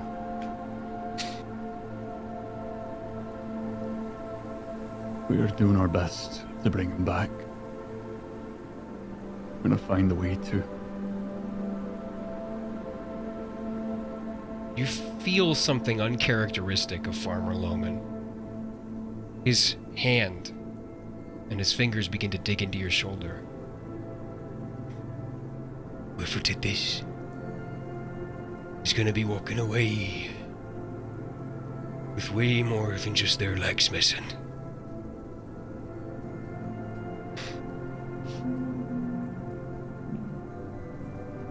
Aye. Give me your sword. I'll fight. Just like I did 15 years ago, I'll fight. And an apothecary comes over and kind of ushers Loman away. You need to sit down, sir. You need to lie down.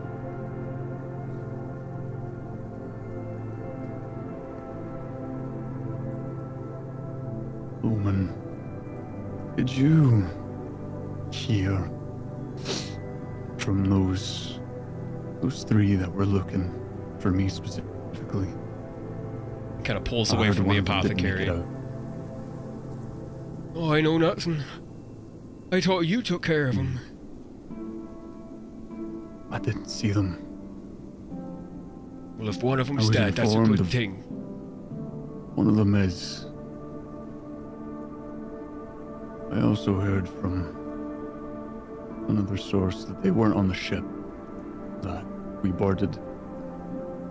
So there's no telling where exactly they are. But if I know them well enough, they're definitely still looking for me.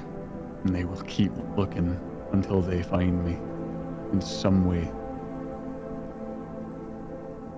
It's a good thing that you haven't seen them, though. Loman looks at you, Wastes more time. to your friends at the table, and says, well, if they do find you, I highly doubt they're going to get past any of these fine fellows. You'll be lucky enough to land the final blow. Little do they know I've grown up. I'm not the sniveling child that they used to beat and batter.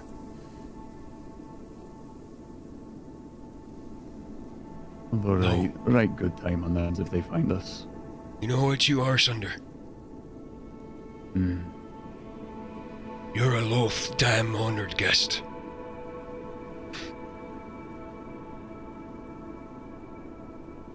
Aye. And the apothecary is like, sir, your wound is beginning to seep. You need to lie down. Oi! Yes! Well, go lie down. If you do leave, come say hi one more time before you go. Aye. At this rate, I don't know when I'll see you again. Son? I promise you that. You have my word.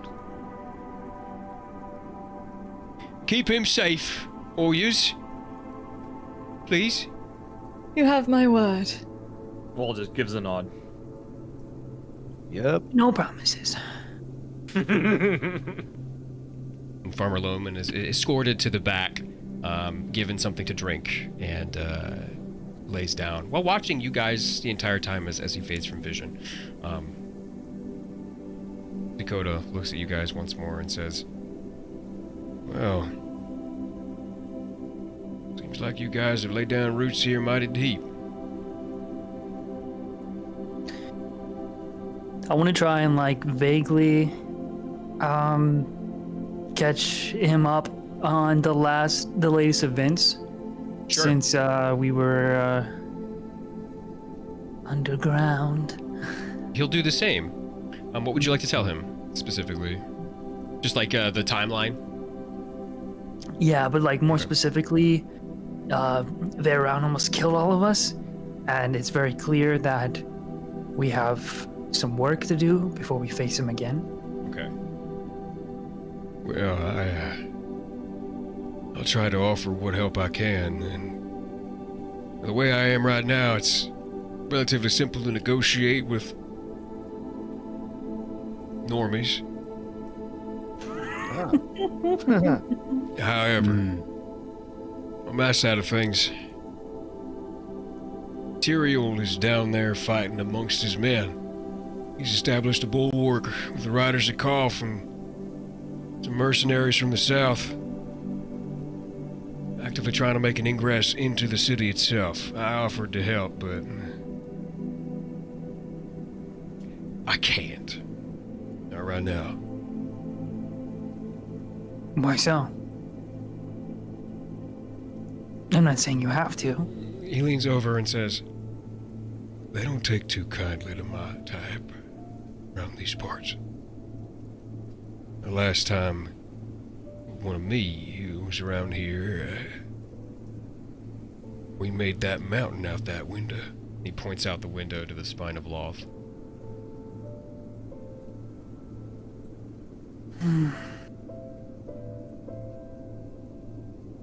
I see. Well, times will change. As they already have. We'll change. But they're trying to promise.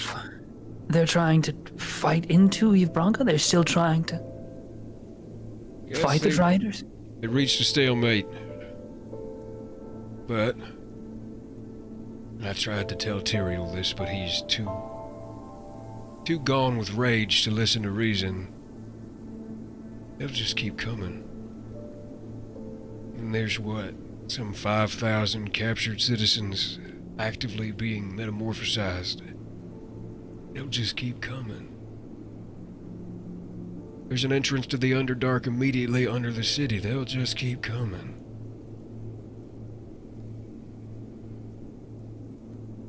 Now what they should do is abandon everything and flee back to where Selvatarm's holding his court, or at least up to Rhymeshire.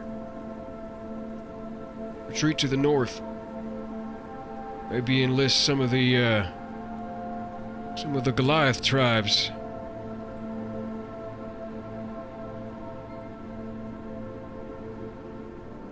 Look at wall. Or look towards wall.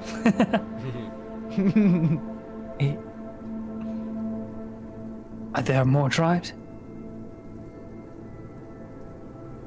Well, that you know? I was only with the river, but there are always others that would split off and form their own tribes. It is like being part of a village, a big village, and then having people go out and make their own little villages, but they are not as strong or as good as the original village, you know? Not a lot of camaraderie carrying over to the new villages.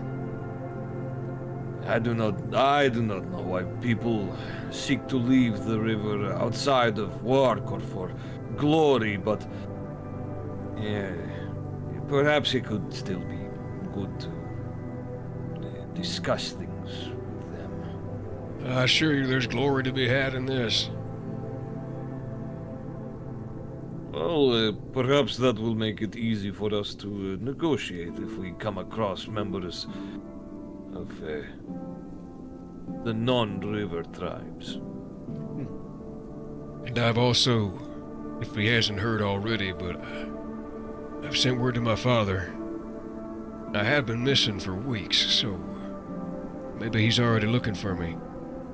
Hopefully he'll find me in pillars of smoke on the horizon, past the stone curtain.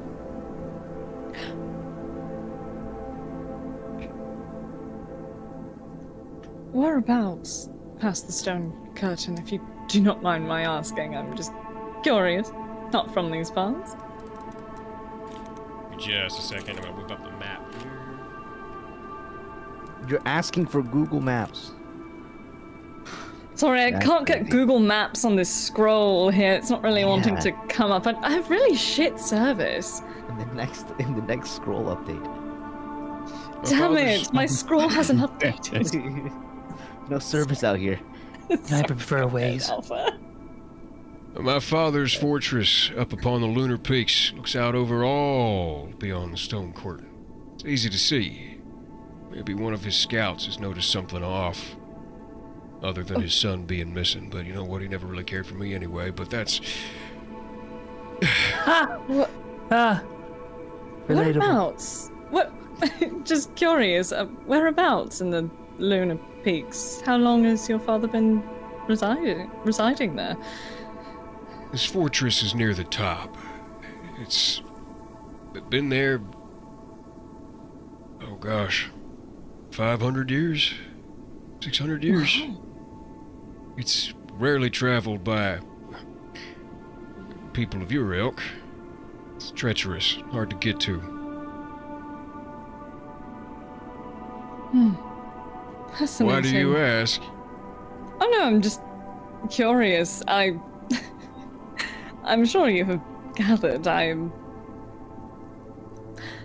Yeah, they do nothing but ask questions all day. You're a font of information, aren't you? Sometimes that bottle's got to be refilled, yes. huh? Yes, I enjoy learning. What can I say? Yeah. My fathers are high up as well, but I doubt a message could ever get to them. It's not always about you, but yes. Could you chill the fuck out? I'm so chill right now. All right. We're all a little tense. There's been a lot of life or death situations, and it seems like y'all could use a bit of a rest. Yeah? True. Quite Yeah. exhausted, yes. Now, I don't know if there's any more rooms here in the inn, or maybe for... And he puts his head down over the brim of his hat. You see his eyes kind of pierce through the shadow of it. For the honored guests, I'm sure there's room to be had. If not here, then over on the firs across the way, or down by the ice farm. Those elementals can make way. They can stay in the snow. Sounds good. Wall. You look outside as he kind of gestures outside to the Fordring's Furriers, to the ice farm down the way, and almost like a jump scare, you see Penelope's eye in the window. And you hear in your head, Warrior, we need to talk. Penelope? Yes, Penelope. Sound a lot more brusque than I had imagined. Are you saying this out loud or speaking in your head? I'm saying it out loud. What? What? What did nobody What are you else get that? talking about? Well, Oh, are you hear sure you're what? all right? Oh no, never mind. How much of that ale have you drank, bud? It was a traumatic experience. I don't blame him. I was not drinking anything. I have to go outside for no reason, and like he will get up and just leave. For no reason. Okay. You go What's outside. that about? And Yeah, I go out. Okay, cool. You open the door. It's definitely cold out here, but it doesn't really phase you as a mountain-born. And you walk over to the horse, who kind of like Penelope paws at the snow that's gathered in front and says, "You are majestic on the field of combat, Goliath." Wait, I should try doing this in my head.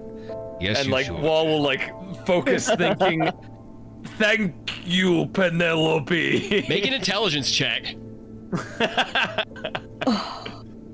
I can't believe I've never talked to you in my mind before. I've missed out on this. 16. That's sufficient. Okay, cool. Okay, cool.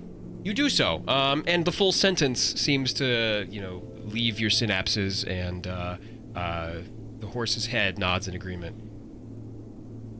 You are a quick learner. Why are you speaking to me like this? I am here to repay a debt to both you and our moon sister. Then, who are you really, Penelope? You are not simple horse.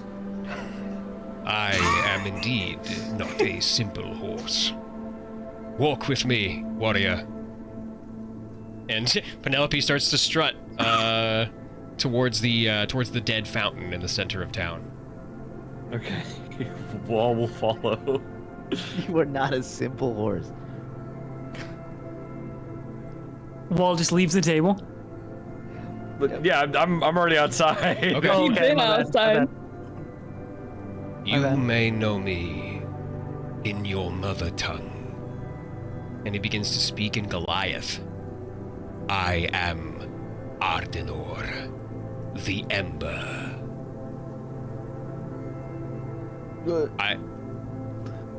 As soon as you speak back in Goliath, Wall will respond in Goliath as well.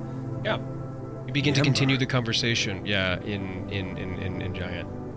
Yes, the Ember. But I am no mountain-born myself. I owe your people an eternal debt, and I am here to repay it. How is it that you're here? You can't. Why are you in a horse? I am effectually the spirit of the High General of the Light Brigade 1,000 years ago. General Rimtolfdir, High Elven Noble.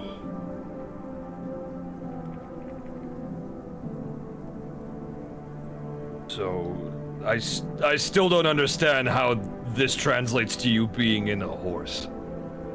I followed my lunar sister, my bladed lady. She guided my hand in battle, and thus guided me toward your village when the Light Brigade was broken off in a blizzard 1,000 years ago.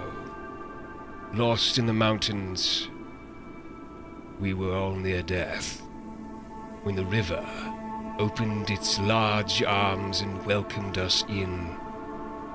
And in exchange for our tales of combat and battle, nursed us back to health. And for that, I will never be able to repay my debt. You kept my warriors alive, made it so that we could fight another day in the name of Elistray. And I serve her now in death, as I did in life. I heard tales of the Ember, how he was welcomed into the spirit, how he was given a name of the river, the same as all the other warriors. I didn't think you were an elf. This is different. Your great father kindled the fire within us. We went on to win many battles, and I died in combat. Glorious combat. And in that death I was plucked to fulfill a new purpose. To guide the wall. To reinforce. To gird. To teach. Upon hearing this, the Wall's gonna look at the horse and then take a seat on the fountain. You'll be guiding me, is that it? Is this also something that the Silver Lady promised? Correct. She believes you need to be taught important lessons. Those that Goliaths do not teach themselves.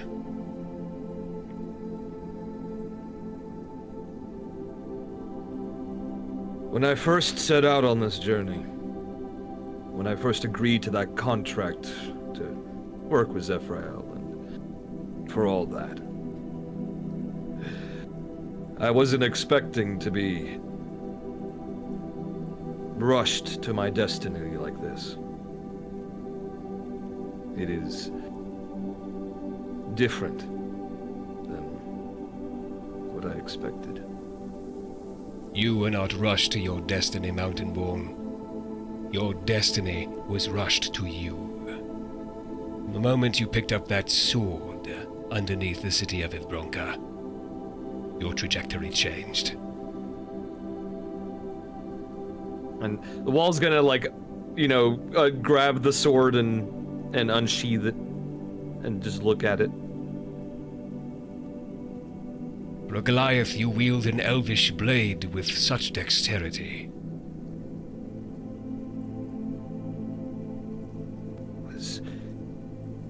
Was I always meant to come here? To go on this journey, to meet with Elistrade, to do all this, to have this conversation? Was this path laid out for me ever since I was born? That I cannot answer. But if you ride with me, we will find these answers together.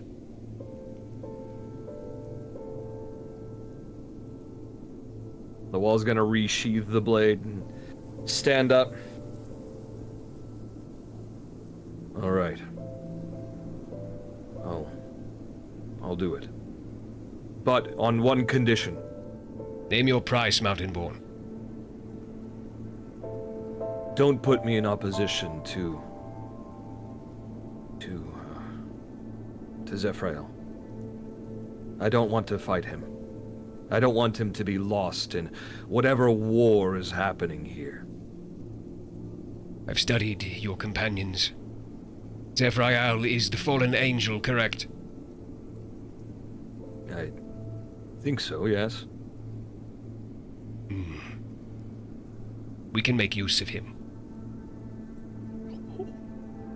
Make use of him.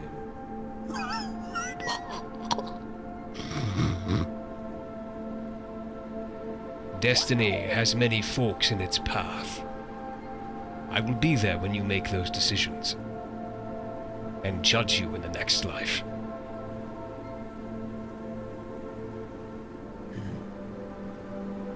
All right.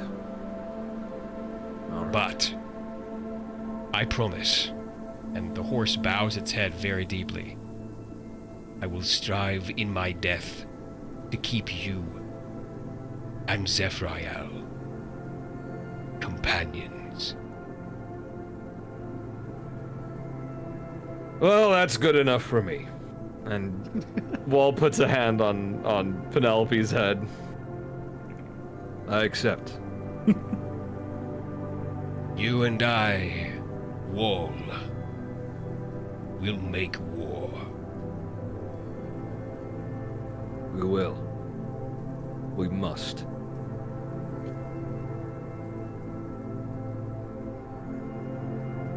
I will be honest. I thought it would be much more difficult to get through to you. Well, the elves are usually good for this kind of thing, right? Just, doing your negotiations and your speechcraft. If you were let me put it this way: if the river had welcomed you as they said in all the stories, then you must have been one hell of an orator.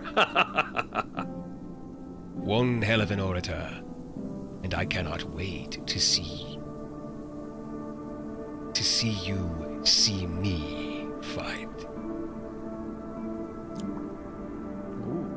Never actually seen a horse fight, but I trust in your judgment. Trust not in me. Trust in the moon and the path it lights in the darkness.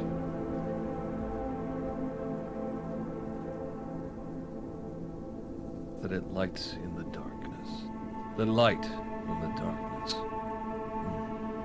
Now, as your first bit of advice, return to your friends, so they do not think you addled in the mind. Understood. I will retreat to the stable. Oh, I was going to ask if you wanted some food, but I guess that answers that question. My body requires base nutrients. Oats, brother. I'm leaving this campaign. Good night, everybody! I'm leaving this campaign. Get out, motherfucker! Oh, okay. Brother. Go have your oats. I was paying so much attention only for this to blind side. And you see, Caught me off guard. God damn it. He'll give like Penelope like another like, okay, go, like pat on the top of the head, and he'll make his way back to the rest of the party. You see Penelope go over to the stable, and then one of the shell-shocked guards looks at you, looks at the horse, shakes his head, and just starts like beating his bandage, and turns to feed Penelope, and she returned back into the Frost Hearth Brewery. Yeah, I come back in, and speaking in Goliath, which the rest of you guys just hear as. Excuse me, I had to get fresh air for a bit. I'm going to have to learn to speak your mother tongue. It's really It loud. is very difficult for people not of the river to speak it, but you are welcome to try. Darling, do you understand how many languages I speak and know? No? Yep. that's that too. I Quite didn't a even know few. Quite a few. No. So, Well, if you do not know Goliath yet, then perhaps it is already proven that it is too difficult for you. I've not studied it, but I can read and write 2 of them, but in total 9. Stop, It's too Wall. many. You're encouraging them. I make them more powerful that way. Well, wait, perhaps there can be some sort of exchange then. I How could do you mean? offer to help you learn Goliath if you help me learn how to read your little words. Argentum will surge No way. forward with like a childlike excitement and grab one of your hands in both of theirs, looking up at you with like their galaxy-like eyes are literally glowing with excitement. And it's almost as if you can see the galaxy in their eyes as they're looking up at you. Just, I would love to teach you to read. I have That- changed that my would be mind. You are incredible. no, you are too. It is maybe this was not a good idea. I'm sorry. I'm sorry, but I would really like to learn your language. I am only suggesting this because I think it would be it would help our journeying if more people knew how to read the stupid little words. Yeah, I agree. They're not. Quite. But yes, sorry. Too much excitement. Sorry. Do not be sorry. I suppose your excitement has its own kind of infectiousness to it, and but please do not start with the big books with all the words. Please have the little ones. Little No, no, books no. with little words. I would never think of throwing let's see, an elven dictionary at you. No, we will start small with common. I promise. Yes, I Good. would love to teach you.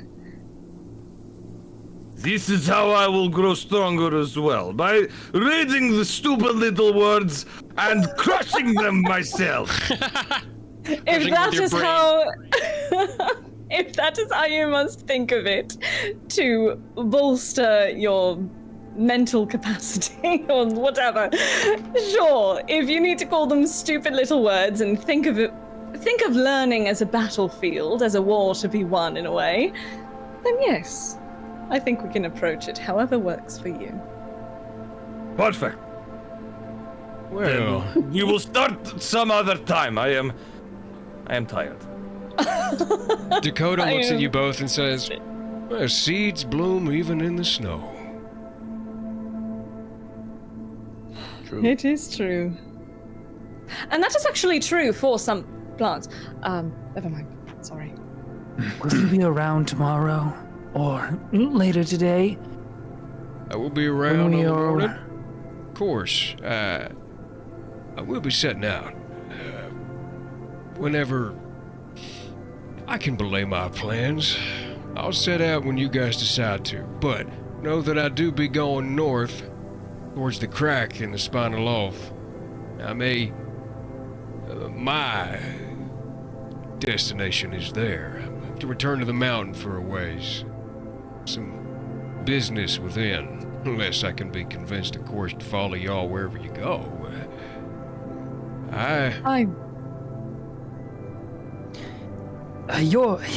Your aid in this, hold on. Salvator's tournament isn't north, is it? It's not past this far? It is. One of the ways to get there is through the crack.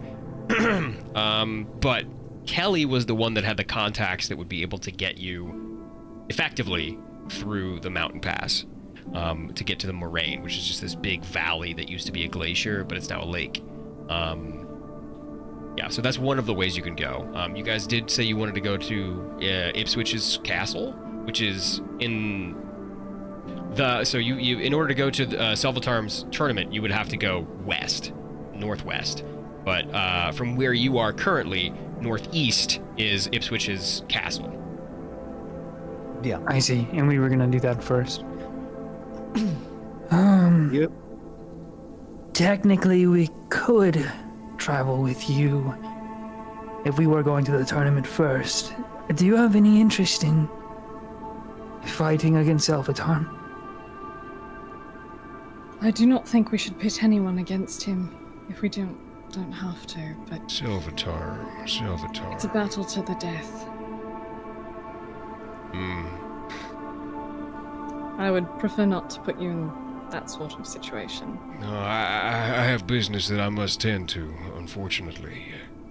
Otherwise, I'm down for a tussle every now and again, but... It is better this way. I didn't mean to... We don't need to rely on your strength when we're in that tournament. What I was going to say is... I believe we will, we'll be going northeast in the morning. Okay. Is there anything I can do to help you on your journey? Perhaps not on our journey, but could I perhaps pick your brain about, beyond the stone curtain? It is of some interest of mine. Of course. I don't know all that much about the Lunar Peaks, so it is quite interesting. I'll tell you all I know. I grew up there for as short as it was, a couple 100 years. Really? I would appreciate that, yes. Sure. What about y'all? You guys gonna go ahead and call it a day? The sun's only just rising, but I can tell your lids are falling. Yeah, maybe hit the hay first, and then we'll decide after. Alright. Well, I have to talk to a few people. You guys make yourselves at home, and if y'all need anything beyond information in the morning, let me know. I'll try my best to get everybody's spirits up. I'm right as rain, but some of the ones that are going to be doing all the fighting, they need a bit of a morale boost, it seems.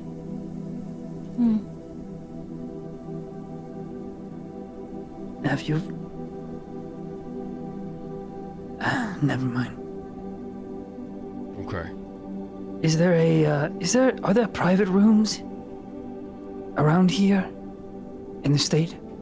Yeah, and he raises a very long fingernail to kind of hail the bartender and points to you guys, and the bartender gives like an okay hand, and No, dude, Vine Boom.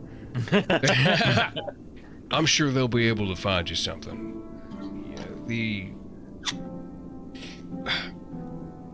Wait here. And he goes up and talks to the bartender. He comes back and says, "Don't tell anybody else this, but There's a side house. It's all yours. And he throws the key. It's the barkeep's personal quarters, but should fit all y'all quite snug. And it's got a fireplace, keep you warm. Just don't touch any of the food. Roger. Understood. And sure enough, walking in, you guys did see one of the like 6 or so buildings that was here. It's a smaller like cottage that is attached to the inn itself. But yeah, it seems like where you guys will spend the remainder of the day. So you so choose, or you can, investigate Darrow-Delph a little more.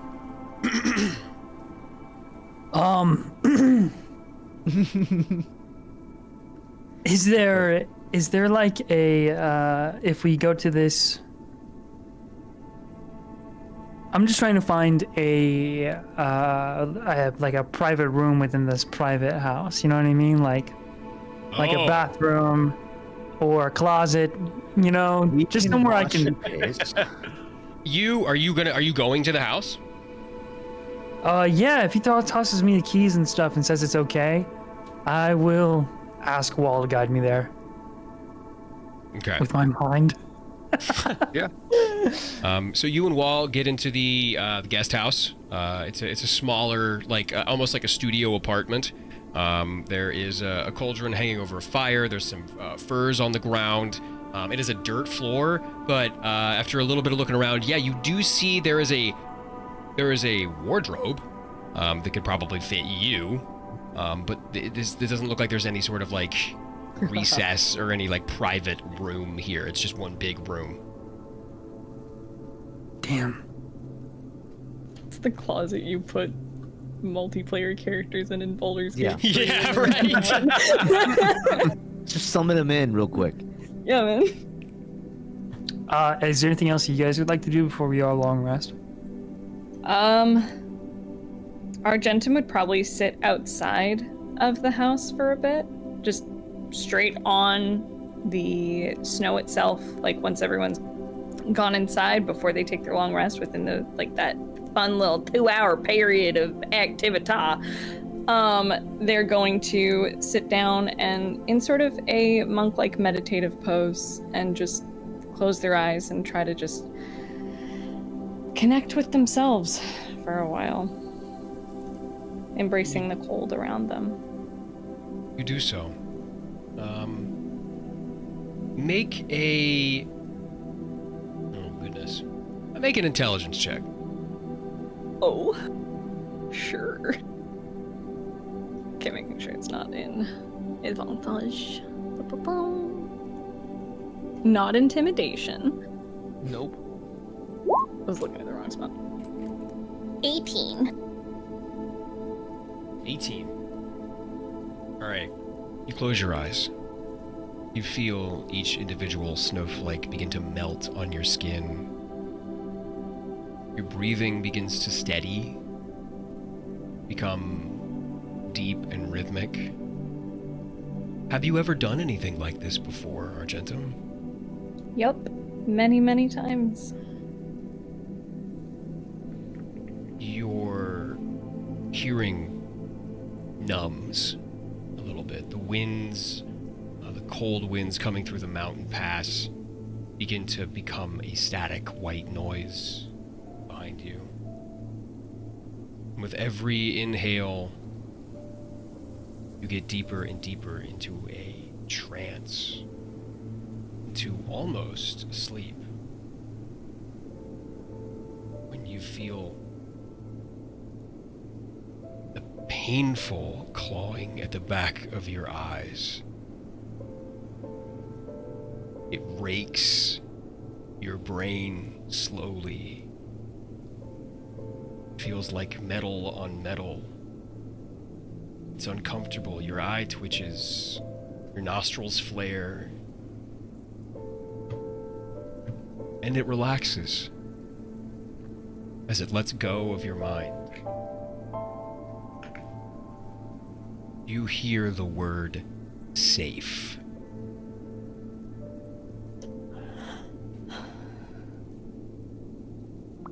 hear the words silent. Stay.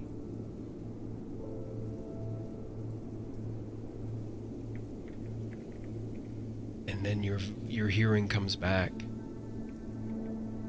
You feel the chill on your skin, the wet of what looks like 35 to 40 minutes of snowfall on your skin and hair. Your glasses slid off your nose, became askew. A few of the disheveled riders of Koth look on, chewing something, squinting, looking at this strange person sitting in the snow. You okay? Yes. Yes, I'm quite alright.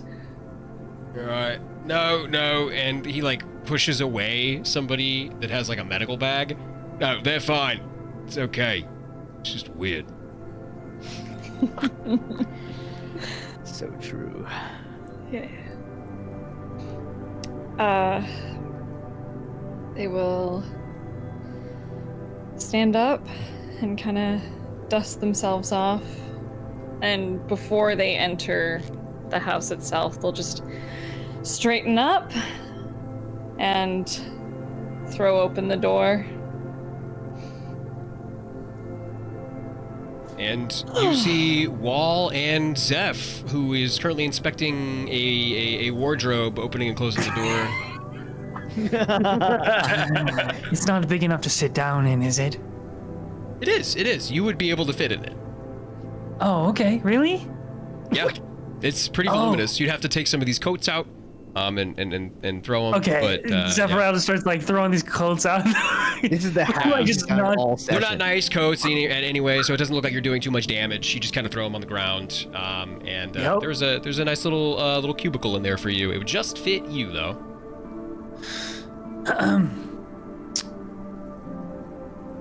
I'm going to be in here for a few hours before I rest. Please do not bother me. Wall, don't let anybody bother me. What are you now, a baby in a cupboard? Mind your fucking business. Oh shit! Ooh.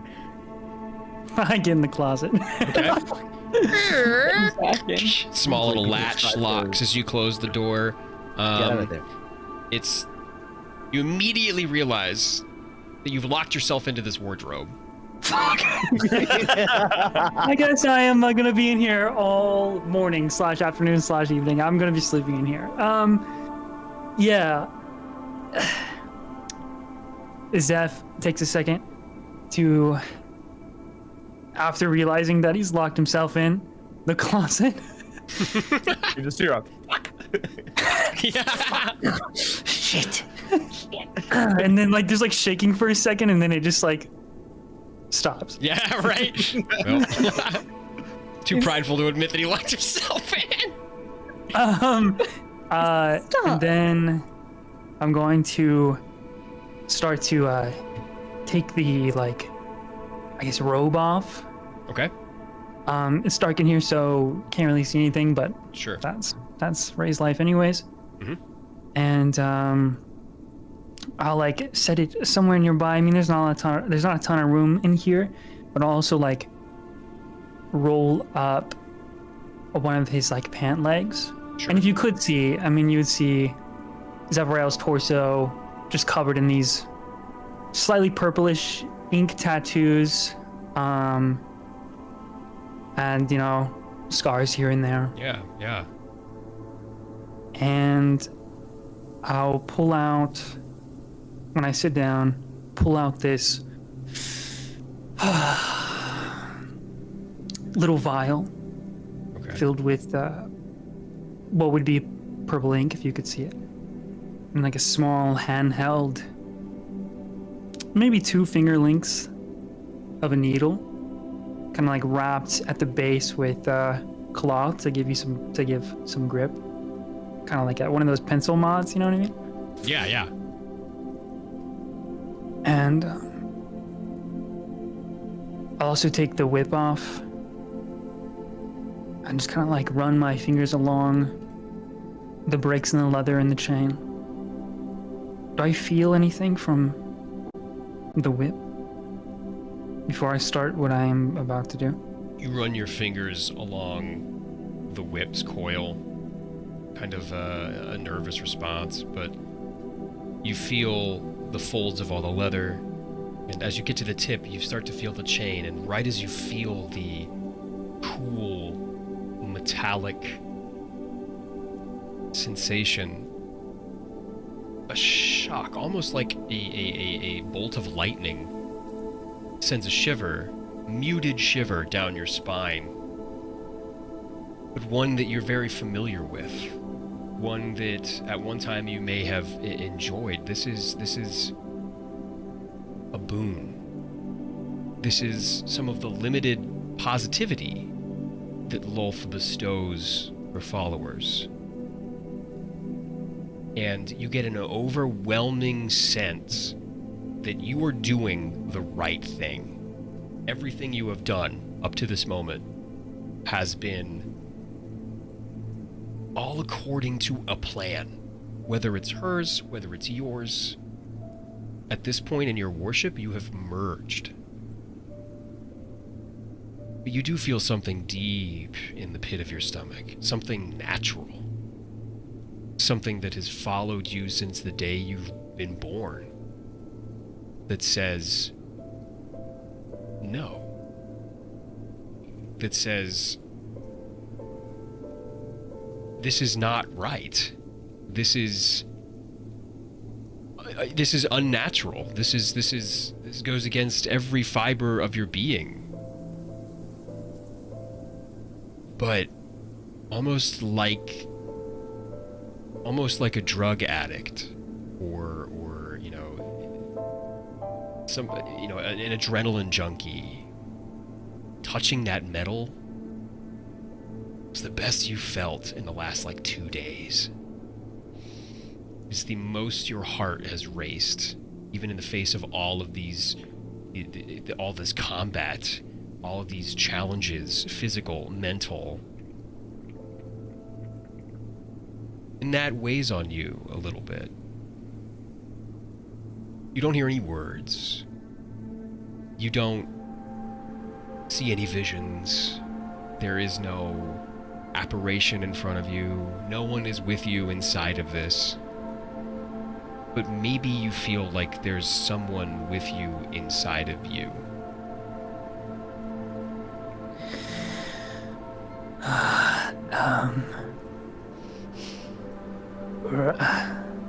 I just take the handle of the whip that's still leather, put it in my mouth and bite down hard, and start to run my fingers, just two of them, around my lower thigh until the bumps of the kind of like the raised skin bumps, just very slightly, of the tattoo stop. And then I'll dip the needle in the ink in the vial and begin to hand poke pain, power, fear, chaos, a line for every flub, I guess, or every time I in the last few days or weeks have been, weak. And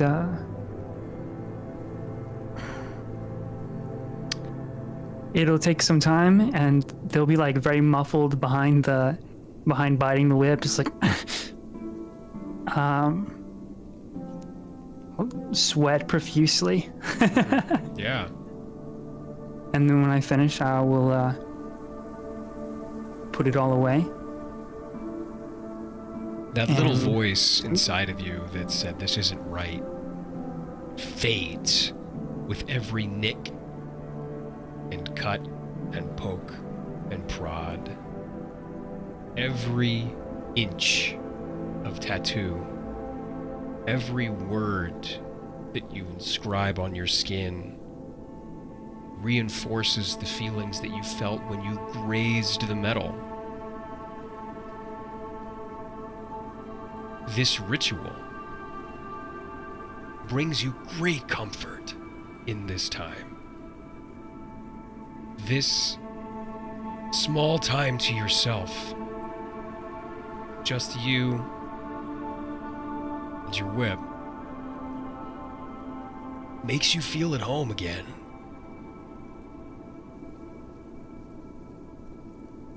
And you could swear when you were done with the reserved euphoria that you can feel in this wardrobe with every prick and prod and word and stroke. You could swear you were being born again.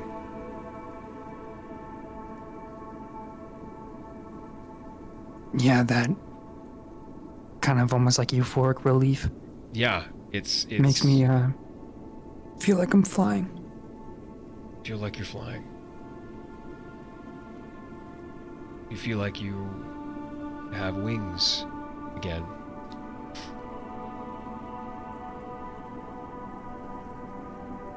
And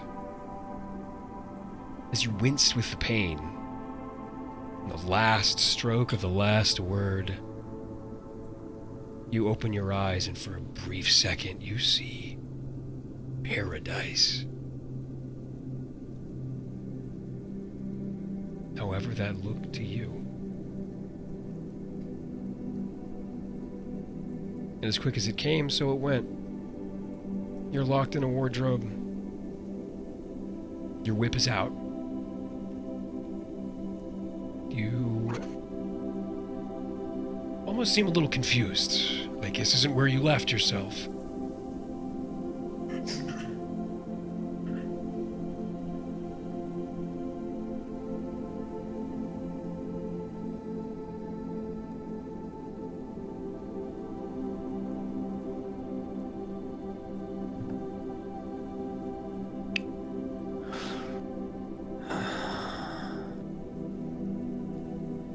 I think I just,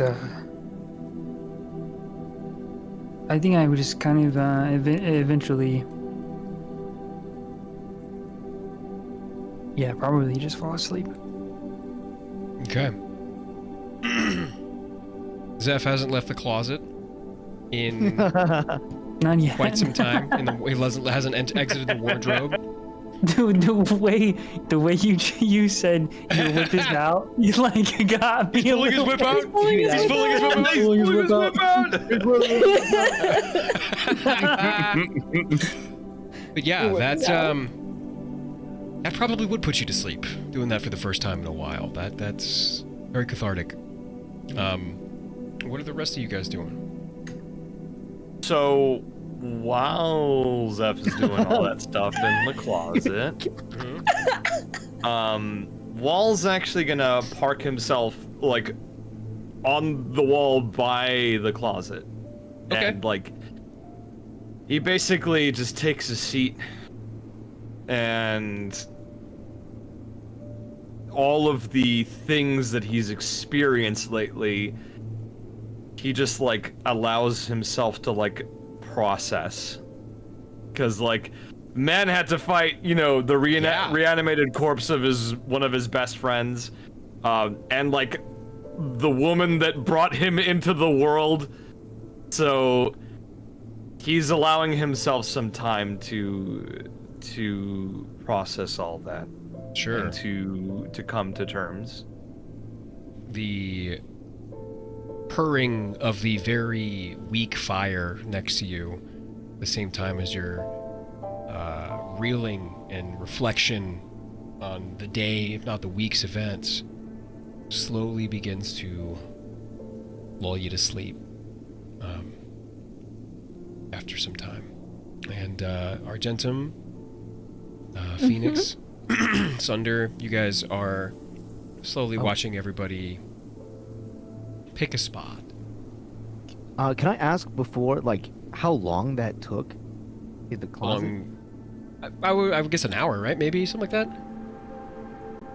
Okay, yeah, I think. Okay. You probably have multiple. I mean, maybe like an hour and a half. It's like hand poked, but also it's not the first time. I don't know. Yeah. This is It would be going on meticulous. while we do whatever you guys want to do.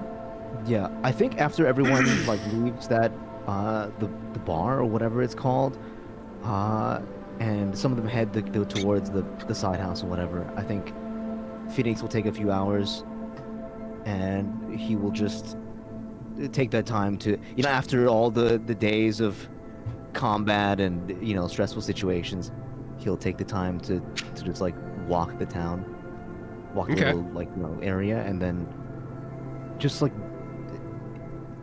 absent-mindedly, like his eyes are not really like present.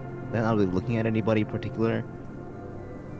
And yeah, I guess I suppose like most people, it would be pretty loud there, so nobody would necessarily hear him. But if you could, he's kind of like half like whisper, mumbling to himself, and you can hear maybe if you were beside him, you would hear him say,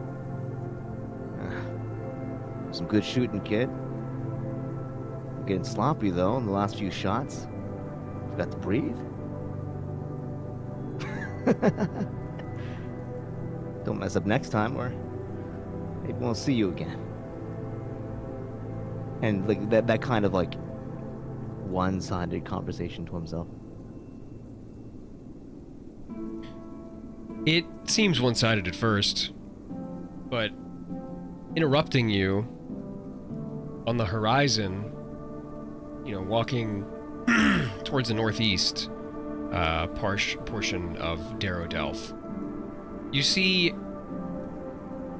a little divot, maybe about 6 inches wide in the snow, that is slowly making its way towards you. No matter where you move, the trajectory of this little divot in the snow, this little rivet, like a one-legged horse or something moving towards you. I'm like trying to dodge it. And as you do, it gets closer and closer through drifts of snow. It just passes through, and it's about 50 feet away before you realize, oh my god, it's Whimsy. No way. The hell? And Whimsy looks at you with these big eyes, and they are unharmed. No, But they shot in the have- back already. They have a note tied to their back. I guess I'll read it. Whimsy climbs, before you can grab it, climbs up your leg and then perches themselves on your shoulder and kind of like tickles you with their whiskers. But like, again, these eyes are not, there's nothing behind them, there's no like life there. It just feels like this, weird cataract kind of mystical rat. But yeah, you can slip the parchment off, and very eerily, it is covered in a sulfurous black liquid.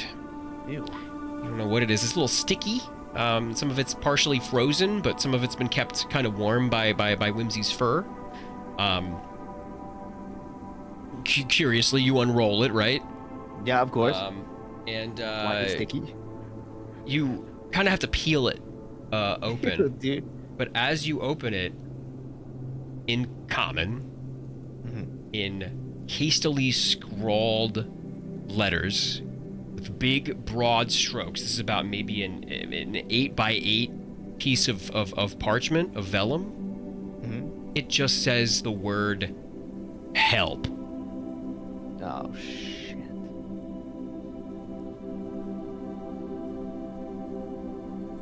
And there's nothing on the back, there's nothing on the front else beyond that. There's no punctuation. It barely even looks like Ipswich's handwriting. It just says the word help in red. Yeah, I'm like I turn instantly like 180 and start like speed walking back to the side house. and that's where I'll probably meet up with everybody else Sure. Yeah. after like the hour or so. Whimsy. How are you Whimsy gonna sleep now? follows.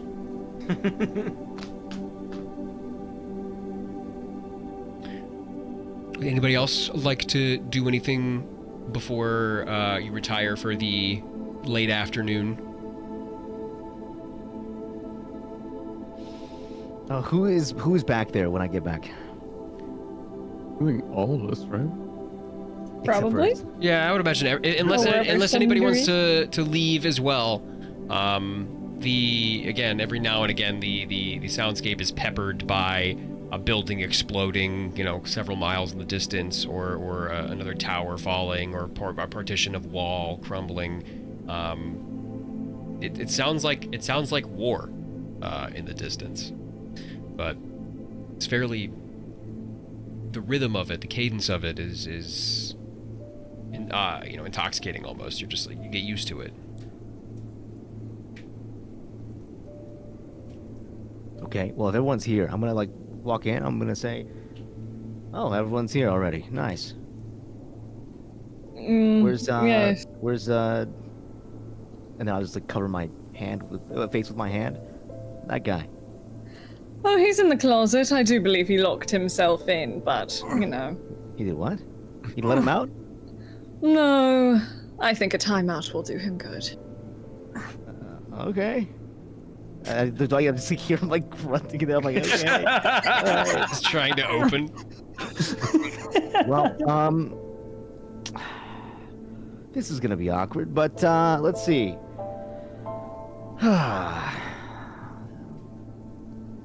You know how you guys were talking about being honest with each other? Mm-hmm. Well, there's more than one reason that we need to hit Ipswich's place. Okay. He's not like my old man, but he's like my old man, you know? And I'll just I'll show them the note. I'll just let it fall open in my hand. You see Whimsy crest Phoenix's shoulder, and the note, an 8x8 piece of vellum, stained with sulfurous black liquid in red text, hastily scrawled the word help. Oh, goodness. That's the main reason. What's happening? I'll be honest. I guess he's being attacked. Maybe by pirates? It's kind of unclear to me as well. Not a lot of communication. But that's the main reason, which means when we get there, if we get there, there'll probably be a fight. He said he's kind of like your old man? Like family in a way? In some ways, yes. Not my old man, but he's like the old man second. Believe me, I understand. Well, we have to head that way anyways. So... And I mean, if it's important to you, I do not mind. But again, I will not speak for the rest of our party. I mean, and then I watch as nobody says anything, and I'm just gonna say, all right, listen, I kind of do need this. I'll sweeten the deal. One secret.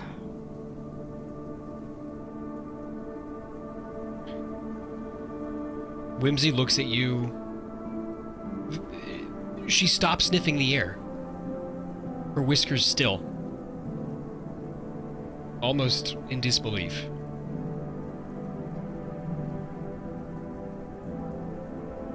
This means a lot to you, doesn't it?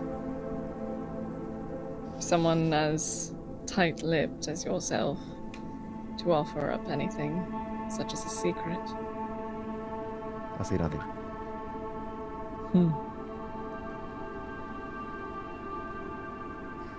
Well, Sunder? Hmm. Sunder, are you in this room right now? Did you see this? Yes. Sunder's Okay. sitting on the floor. Make He's, a perception kinda check just- for me. Oh, Gotcha. Oh boy. some reception. 21. 21. Soon as 21. Phoenix unraveled this note, it smelled bad. It smells like farts. And everyone's just like, ew, that's gross. But you, specifically you, smelled that and you didn't think, ew, this smelled like farts at all. You thought much more weight to what you have detected. You smelled it deep, and you've had vivid images of this. You know exactly what this black substance is. You may not know specifically who it's from, or how it got there, but that is 100% devil blood. Oh.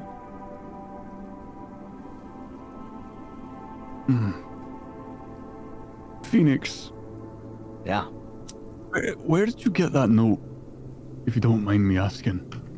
Return to me on the rat. Return to me, Rat brought it to you.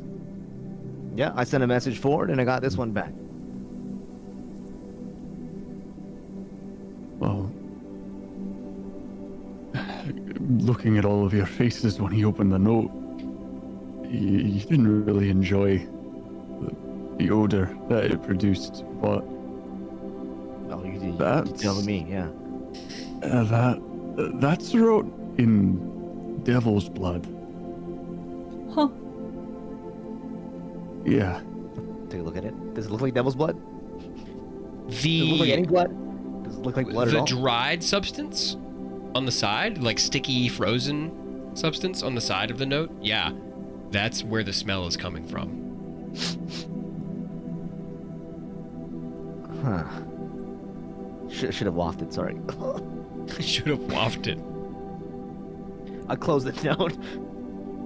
Yeah, you roll it back up. So, if there's devil blood on that note, and it came from possibly Ipswich,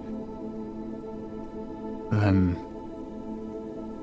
it might be worse than what you described as pirates. All the more reason then. Seems that way. Yeah, Phoenix, this is all starting to click for you. So do we have a deal?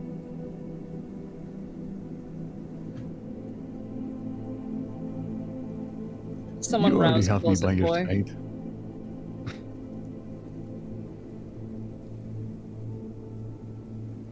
Well, If you need the help, I mean, Walls is I'm there. asleep, right? Yeah, I'll Wall and Ray are both asleep. just the two of you then. Okay, that's fine. They're conked out. They're tired, man. Yeah. Yeah, man, I don't want exhaustion. Hey, you have they're to all sleep. sleeping. All right. I think me and Argentum can speak for the others, but I'm sure that whatever's going on, we have your back. Mm-hmm. Just as you've had ours. Flashbang. Flashbang. There it goes. Flashbang of green. There is something that has been bothering me though since we got here. Shoot. Why did that guy eat a rock? Oh! Oh, darling, let me understand. I'm not sure. I walked in and I saw him chewing on a gem. That's not normal. Actually. Oh, yes, I You know, suppose. I suppose Dakota neither of Young. you. Stupid name for a guy. Do you Watch your mouth. Name I've heard. Especially, he was eating that. He was eating a rock like it was a candy.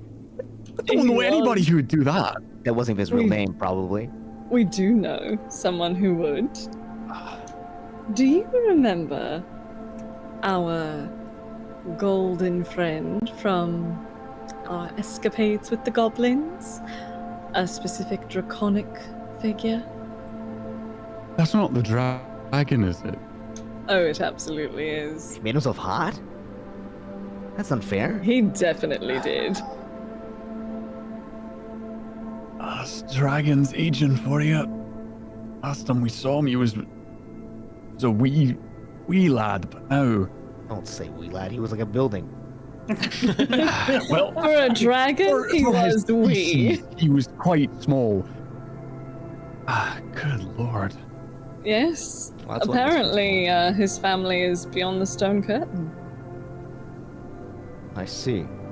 Mm-hmm. I Yes, wonder why he you're also. so friendly with him.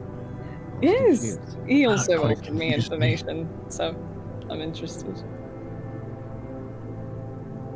No, but it was our friend. Nah. Seeing the world Another now, I thing. guess. Another thing that's bothering me now, knowing about the Devil's Blood, is what the fuck has Ipswich gotten themselves into if there's a devil about? I'll be honest, I actually have no idea. Must be quite dire if you're having a devil around.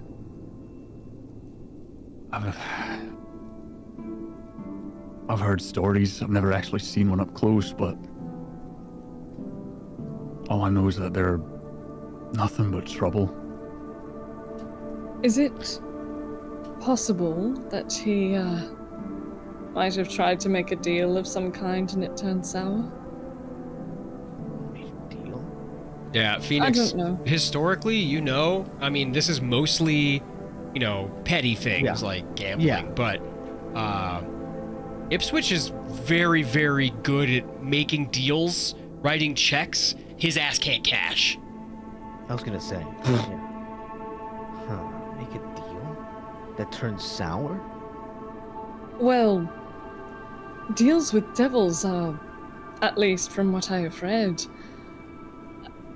more common than people realize. No. It's the details that get you. It is always the fine print. Always something. I only know of the stories about Ipswich, that he thinks himself,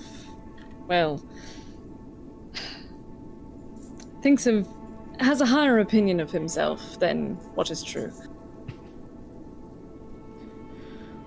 I suppose, but if you're talking about deals, I mean, in terms of deals, he's like the wall of deals. If the What wall, do you we're mean talking by about that? muscles. Oh? As in, he's good at making deals. There's no one better.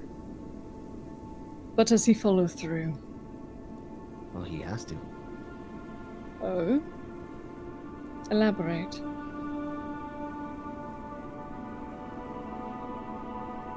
He doesn't promise what he can't. People call him a swindler all the time, but Well, he's if good there's for a his devil work. about. If there is, then who really knows what he's made a deal on? You better hope that he didn't make a deal regarding you.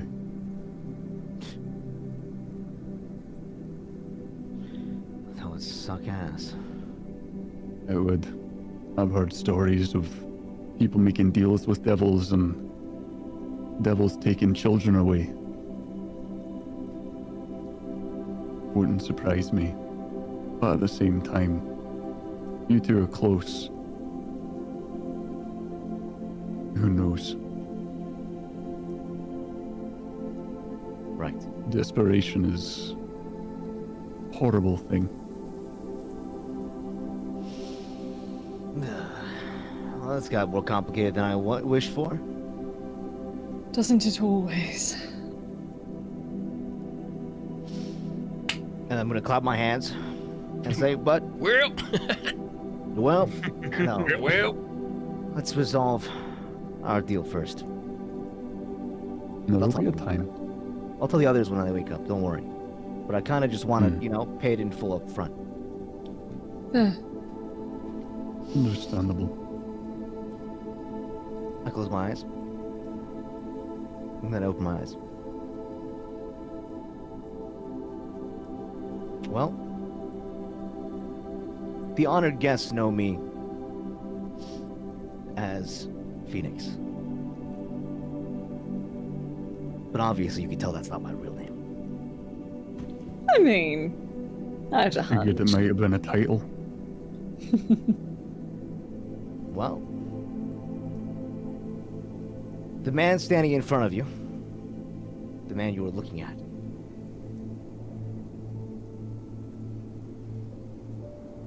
his name is Zach. Zach Faraday. It's a pleasure to meet you. And that is where we're gonna call tonight. Pulling out to that. What a way to end it.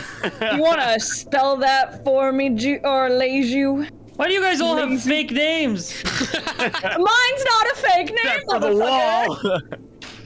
I'm gonna keep my Except mouth for closed. I'm the Wall's one that gonna- should have a false name. Wall's gonna have a cap that says "I keep it real" on it. Then I need you to cosplay the wall, but have that baseball Yeah, cap. no, have the baseball cap, make it oversized from and put Rocket one eye Powers. out. Yeah, bro.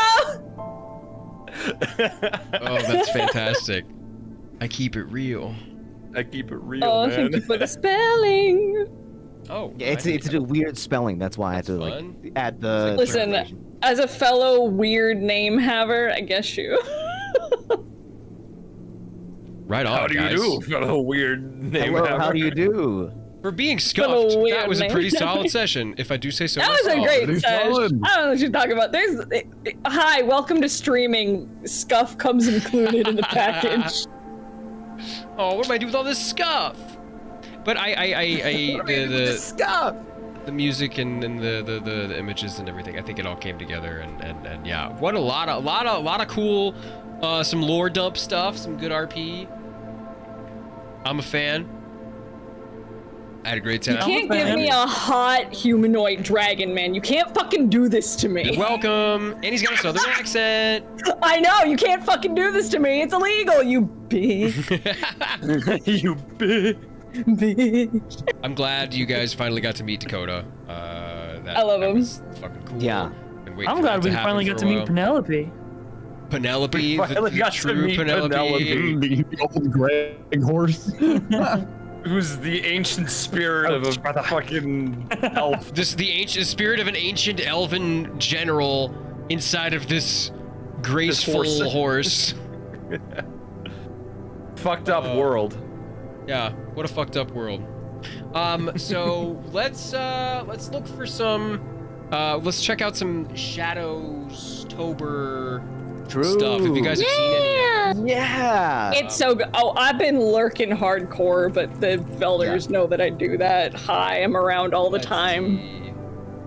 We got. I'm gonna just scroll through the tag here and hopefully not, like, see anything I'm not supposed to see. This is cute. This is from Fish Cop. I don't know if you guys can see it on stream. I'm not streaming. Yeah. Oh, that's so cute. I love Little Fish Cop. Zephyriel Their covered art's so in, good. surrounded by Fish glow-in-the-dark stars. That's cute. What is today's theme? Not even the Showtober. All right. It was I dark. think it's darkness or something today. Oh my god, that's literally Spelled that wrong. that's from I thought that was from the episode today. Putting Ray Ray in a box. in the wardrobe. You're just my little closet It's a baby, horror. aren't you? This one's great. Some more Zephyriel. Yup. Fantastic. I Loving it. love that piece Well, so dude, much. Yeah, that's good. great. It looks very high res. So good. Probably can get really good. And I love how detailed all of the words are on your body. Like there's a straight up design, and I think Vieira actually went and researched the exact words. Oh no, I gave Viera the runes. Oh yeah, okay. This is an animation of the wall blinking. Oh, It's it's so good. animated. I didn't. Yeah. Yeah, I saw that one. It looks so rad. Fucking great. That's crazy. Isn't that neat? I love the texture here. I I don't know if this has I anything to guess do with the campaign, he'd but be it's still winking cool. then. That's true, Not yeah. what I closed. This isn't anything that has to do specifically with Shadows of Revelda, but it's still really cool. Veyron and Elistray. The way he comes out, that's crazy. Where he comes out of the highlights. Beautiful. This Yeah, is it's fucking really bonkers. Look at that, huh? Fan art of Yeah, fan art yeah. of someone we ain't even seen before. I saw Mel working on that in the work in progress hacking page on the Shadows over Velda Discord. Gorgeous. Yo, Mel Absolutely. crazy. This What is is cool. I wrong like the with you perspective guys? here. Would though. Look at that. Anyway. No! No! Sorry, close your I eyes. mean- Ray. Stay in the wardrobe, right? What those mandibles In the do. wardrobe. So true. Yeah, I'm trying to Kill find you? out. Eat your I know, legs? Cause Yeah. irreparable damage? It can definitely eat something, got some but it ain't my Phoenix. legs. Yeah, baby. Or Zach No, you're not Faraday a- art. No, What a you're not guy. imagining it correctly. It's him. It's Zach. Exactly. Zach. Zach. Some angsty Argentum. I love that piece so forking much, dude. Isn't that cool? I like the lighting. I love it. Yeah. So cool. Yeah. Meltober. I think this is this using somebody's cosplay as a reference? I feel like I've seen this before, but it looks fantastic. I think I do No, not it's know, Space but it's cosplay? gorgeous. It looks gorgeous. This is the one I was talking about. What the fuck? Phoenix looks like a goddamn anime character. Dude, Yeah, this I one- love this This one was piece. crazy. Isn't that goes so Phoenix hard? at the Olympics. Yeah. He has got a Glock. Yeah, I was gonna say Phoenix with that Glock. Exactly. They gave me a real gun. That's crazy. I'm out of spells, but I'm not out of Not bullets. out of options. I love these like blingies or whatever they're called. Dude, they made so many. The I miss my wife's wife's thunder thunder. is I miss my my wife's fucking thunder. favorite. I miss her a lot. So funny. I'll be The back. blingies are my fave. I'll God. be back. This is the Spooktober. Shadows on my Velda till I over. Discord. This is cool. Good lord. Oh my god. We This is a love Sunder. Angsty We Sunder. love blood. I'm battered and fucked up. Sudner. Sudner. Oh, There is more in the Sudner. Discord. by the Oh, way. Sudner. We got This some more man, Fifi. that image of Sunder was just him after eating a really messy hot dog. Obviously. Yeah, he was eating a really Yeah. messy. Bro, I was like, I was oh, having a good time with the strawberry oh, jam. he's I'll tell you eating a what. mango in the shower. I'll tell you, dude. It's that cat How who dare like you gets call pulled. something out? He totally is. It's that Man was cat going that on gets with pulled off lasagna. the dragon fruit. Yeah, he's just like, "Bah, you cannot beat me, for I have already won. These little doodles here. Looking through all these. These paper crafts were cute as fuck. What? I know. Yeah. I wanna print Those them guys. off and like put them on my What? shelf. Shadows I over love How Velvet. They're wide so the wall? cute. That is truly the wall. He's so wide. What a unit. The Yeah. He wide is wall, really You look wide. like a fridge. Built like a wall. Like a fridge. like a Some fridge. Zyra like a fan art. wall. Cute. So good. Oh, my lady. He's a wife guy. Kelly's a wife guy, guys. Wife He's a guy, wife and guy. I just keep being really problematic anytime he gets posted The because I like to wife be guy. a problem. You tell him, buddy. Dude, the Hades is Zephyriel cool. Hades art is wild. Where's that? I think I saved that Oh, to my you phone. scroll down. Oh shit! It's after Zyra. It's Lovely wild. view. I would know. I love the whip being It's used so as well. cool. You can't see because my fat head's in the way, but like the whip is cradled and around him. So cool. Lovely so good. view. I would know. All right, so this is the Shadowstober. If you would like to participate, Do it. we are on day 4, which is Darkness. Day 5 is Drow. So tomorrow is Drow. We've also had some wonderful fan fiction, which is a little difficult to show on stream, but there's wonderful fan fiction. I've been reading it all, just kind of like while I'm, making breakfast or something like that. I'll pick up a little Shadows over Velda Drabble and take a look. But we have individual unique days for player characters too. We have Zephyriel on day 6, Argentum on day 9, even NPCs are getting in the mix. Sunder is day 14, the Wall is day 17, and let's see, I think that's everybody. Yeah, Phoenix is day 23, yeah, 23. Wahoo! Yeah, if you would I'll like go. to participate, every time we have a session this October, we will go through the tag at the end of stream and check out all the wonderful art that you guys have been putting together or however else you decide to participate in the in Shadowstober. Remember to use the hashtag Shadowstober. I will be checking the Shadowstober Velda tag, but if you use the additional tag, we can just kind of sort through things a little bit more effectively. Fantastic. So with that said, does anybody have anything cool coming up that they're doing that they want to talk about on this our scuffed stream? Hopefully we'll be back to normal by next week. Yes. But we shall see. Wish Nate Yes. well. What we got? Yeah, wish Nate well. Again, can we get another link to Wish Nate the best. Nate's donation thing? Nate is our producer. Yeah. He lives in the southern U.S. and has been heavily affected by Hurricane Helene. So if you can, donate anything, 25 cents, $1, what have you, it all helps him out, helps him get food and, drinking water and things like that too. So thank you so much, guys. Wahoo. Anybody else got anything cool going on? Wahoo. Cool going on. Oh, I guess I'll announce. Today, I debuted a podcast. Oh, with, Let's go. yeah, it was myself and co-hosted by Christian Banis, very cool guy. Nice. Voice actor of some games and anime you may know. And it is hosted on my YouTube secondary channel called Lazy Shen Plus. Oh, okay.